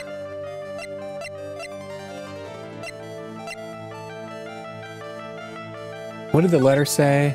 As soon as you hear the lights out bell. Did she find that note? I bet so. Yeah, I bet that's it. Here. You were given some instructions to follow for that night, weren't you? I presume you recognize these pieces of paper? Wait, she was I thought she just found it. Where did you... In the incinerator at the Inner Temple. Pearls, you were following the instructions in this letter that night, weren't you? That's why you couldn't afford to miss the sound of the light out bell. I'm speechless, Mr. Nick. You're amazing. Okay. These instructions that were found in the incinerator, I believe they were written for you, Pearls. For me? No. As you can see, a large portion has been burnt, but the last section is still fairly legible. As soon as you hear the lights out bell, you must channel her spirit. Who was it, Pearls? Whose spirit were you supposed to be channeling? Taking into account the author of the note and their purpose for writing it, whose spirit would Pearls have been trying to channel? Don't overthink it, Phoenix. It's pretty obvious who Pearls was supposed to channel. The person you were trying to channel that night, Pearls, was... Yeah. Dahlia. It was Dahlia Hawthorne, wasn't it? That was the name that was in the letter. Yep. It's just as I suspected. It wasn't Iris whose sister Bikini met at the temple that night. It was Dahlia Hawthorne. Do you know anything about her, Pearls? Do you know what kind of a woman Dahlia Hawthorne was? No. I've never heard of anyone by that name before reading those instructions. I thought so. Pearls doesn't have a clue. She doesn't know that Dahlia is her sister. About the instructions in the letter I found, Pearls, who wrote them? Whoever it was asked you to channel the spirit of someone you'd never heard of. You must have quite a lot of respect for them. After all, you followed their instructions without question, so here's my next question. Who wrote this set of instructions for you to follow? I think that's fairly obvious. Your mom. Pearls, I have to wonder about something. You didn't have any idea what those instructions meant, did you? But you followed them to the letter regardless. Why? Because it was your own mother who asked you, that's why. How did you... I figured it out. The person who wrote you this letter was your own mother, Morgan Fay. All right, Pearls, it's time you started telling me the truth. Mr. Nick, Why is she holding back? I don't like this. Don't underestimate me just because I'm a child. Huh? If you're trying to say I follow these instructions, I'd like to see some proof. What? Because I don't think you have any. She'd say anything rather than admit to carrying out these instructions. I guess I'd have to produce some more evidence then. One more thing should do it. All right, Pearls. We both know someone carried out these instructions on the night of the murder, but you're right.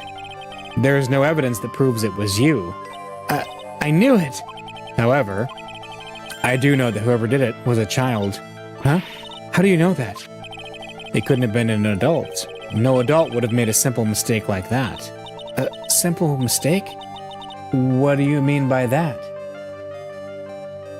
I'm sure you thought you were carefully following the instructions you'd been given, but you misunderstood some of the words. And this is the evidence that proves it. Wait, the instructions. Hang on. What is it? Use it. Gravely roast. Burn the... Oh! Oh, I see.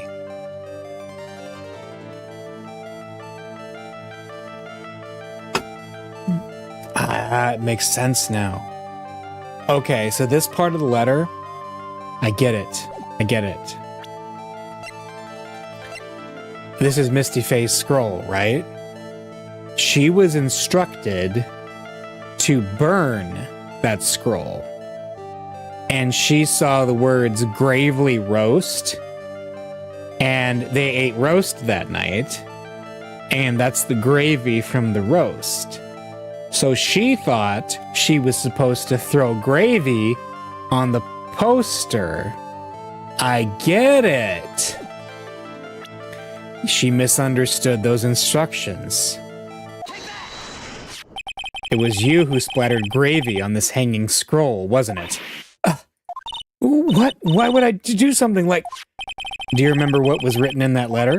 Gravely roast the master in the fires of Hades and bring our vengeance to fruition?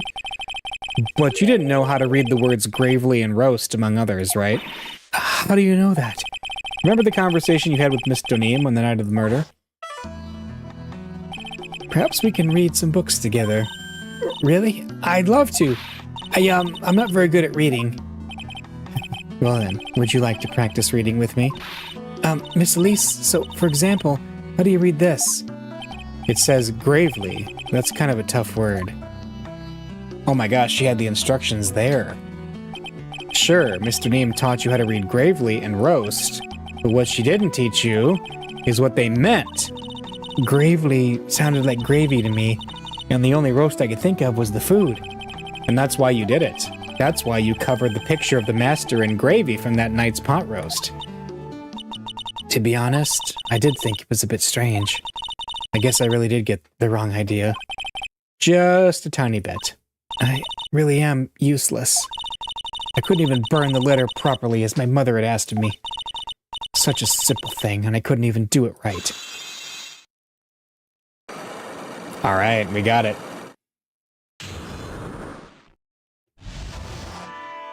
The night of the crime. After dinner that night, I did go to the inner temple with a pot full of the leftover gravy. The gravy? I saw the picture on the hanging scroll near the sacred cavern. I was sure it was the master of crime, like it said in the letter. I see. And then? Well, it was already way past 10 when I got there because of all the snow. So I went to the inner temple guest area. The guest area? Yes, I thought I could wait there until the training was over. Why didn't you just go to the training hall? Because Mystic Maya's main training had already started, and I couldn't interrupt it. So I just stayed where I was and prayed for her to get through it. But then Pearls, did you fall asleep? I'm sorry, I didn't mean to. I just couldn't help it. Hey, don't worry about it, Pearl. Who cares if you fell asleep? I fell asleep waiting for Iris, too. It happens. Anyway, then you found yourself trapped at the inner temple? Yes. When I woke up, it was morning. I tried not to cry, but Dusky Bridge wasn't there anymore, and there was no one in the training hall. I thought everyone had left me because I overslept. I threw the letter into the incinerator. Then I heated up the leftover gravy and let off some steam by chucking the gravy on the scroll while you cried.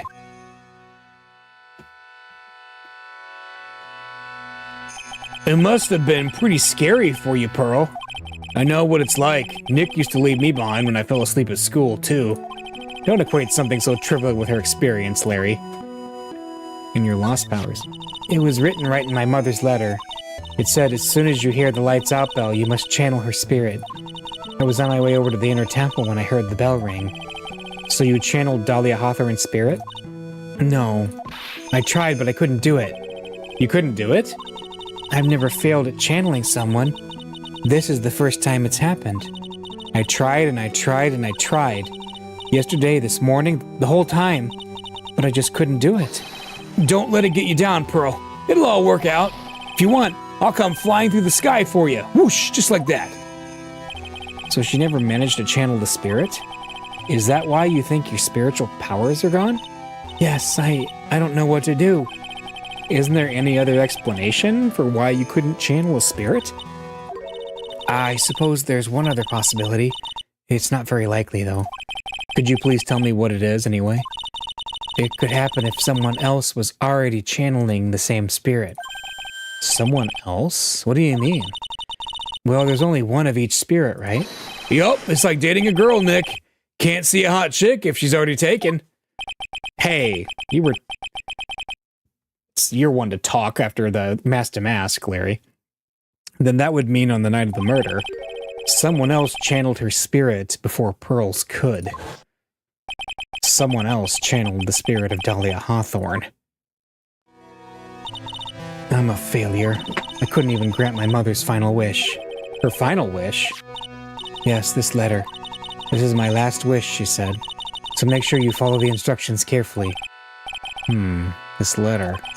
I definitely need to find out more about it. My mother has gone to a place called a penitentiary. Yeah, I know, Pearls. I visit her every month. And last month she told me, the time you've been waiting for has come, Pearl. There's something I need you to do for me. I had a letter for you at our home before they brought me here. I want you to read it and do exactly what it says. It's for the good of the Fae clan, my angel. You'll be doing a great thing. Now listen carefully, and I'll tell you where the letter's hidden. Okay. My mother's always nice to me. I love her very much. Yeah, moms will do anything for their kids, right? She said it was for the good of the Fae clan, so I knew I had to help her. I mean, Mystic Maya's part of the Fae clan, so it had to be good for her, too. That's right, isn't it, Mr. Nick? I guess so, yeah. There was a picture with her letter, too. A picture? Of Miss Dahlia Hawthorne. Usually a picture is enough to channel someone's spirit, but this time... Pretty weird, huh? Like Larry knows anything about this stuff. There's something else that was strange about my mother's letter. The seal on it was broken, as if someone had already opened it once before. That sure is pretty strange. Someone had opened it already. Oh, it was opened before. Interesting. Thanks, Pearls. You really helped me out. You're very welcome. My mother is watching over us, so I'm sure Mystic Maya will be all right. Look at that innocent smile on her face. What am I supposed to say to her? Finally figured it out, have you, Wright? You finally realized how terrible of a crime being painfully oblivious is. Godot? The entrance to the sacred cavern looks like a freaking puzzle workshop. I guess he's talking about Iris and the lock-breaking effort. But it's all a waste of time. Why do you say that? Because Maya Fey isn't coming back. What? You don't know what you're talking about. How can you say something like that? It was your job to protect her, Wright. Just like it was your job to protect Mia Fey. Two sisters, caught up in the worst circumstances. I realized that, but... And you were the only one who was by their sides. You were the only one who could have saved them. But I didn't know anything about what was going on. What did I just say, Wright? Being oblivious is a heinous crime in itself. Tomorrow. We'll settle everything in court tomorrow. Once and for all. Mr. Nick? Is what that man just said true? It'll be all right, Pearls. I'm sure Maya's alive. You'll see for yourself tomorrow. Yeah, that's right. I know I can trust you, Mr. Nick.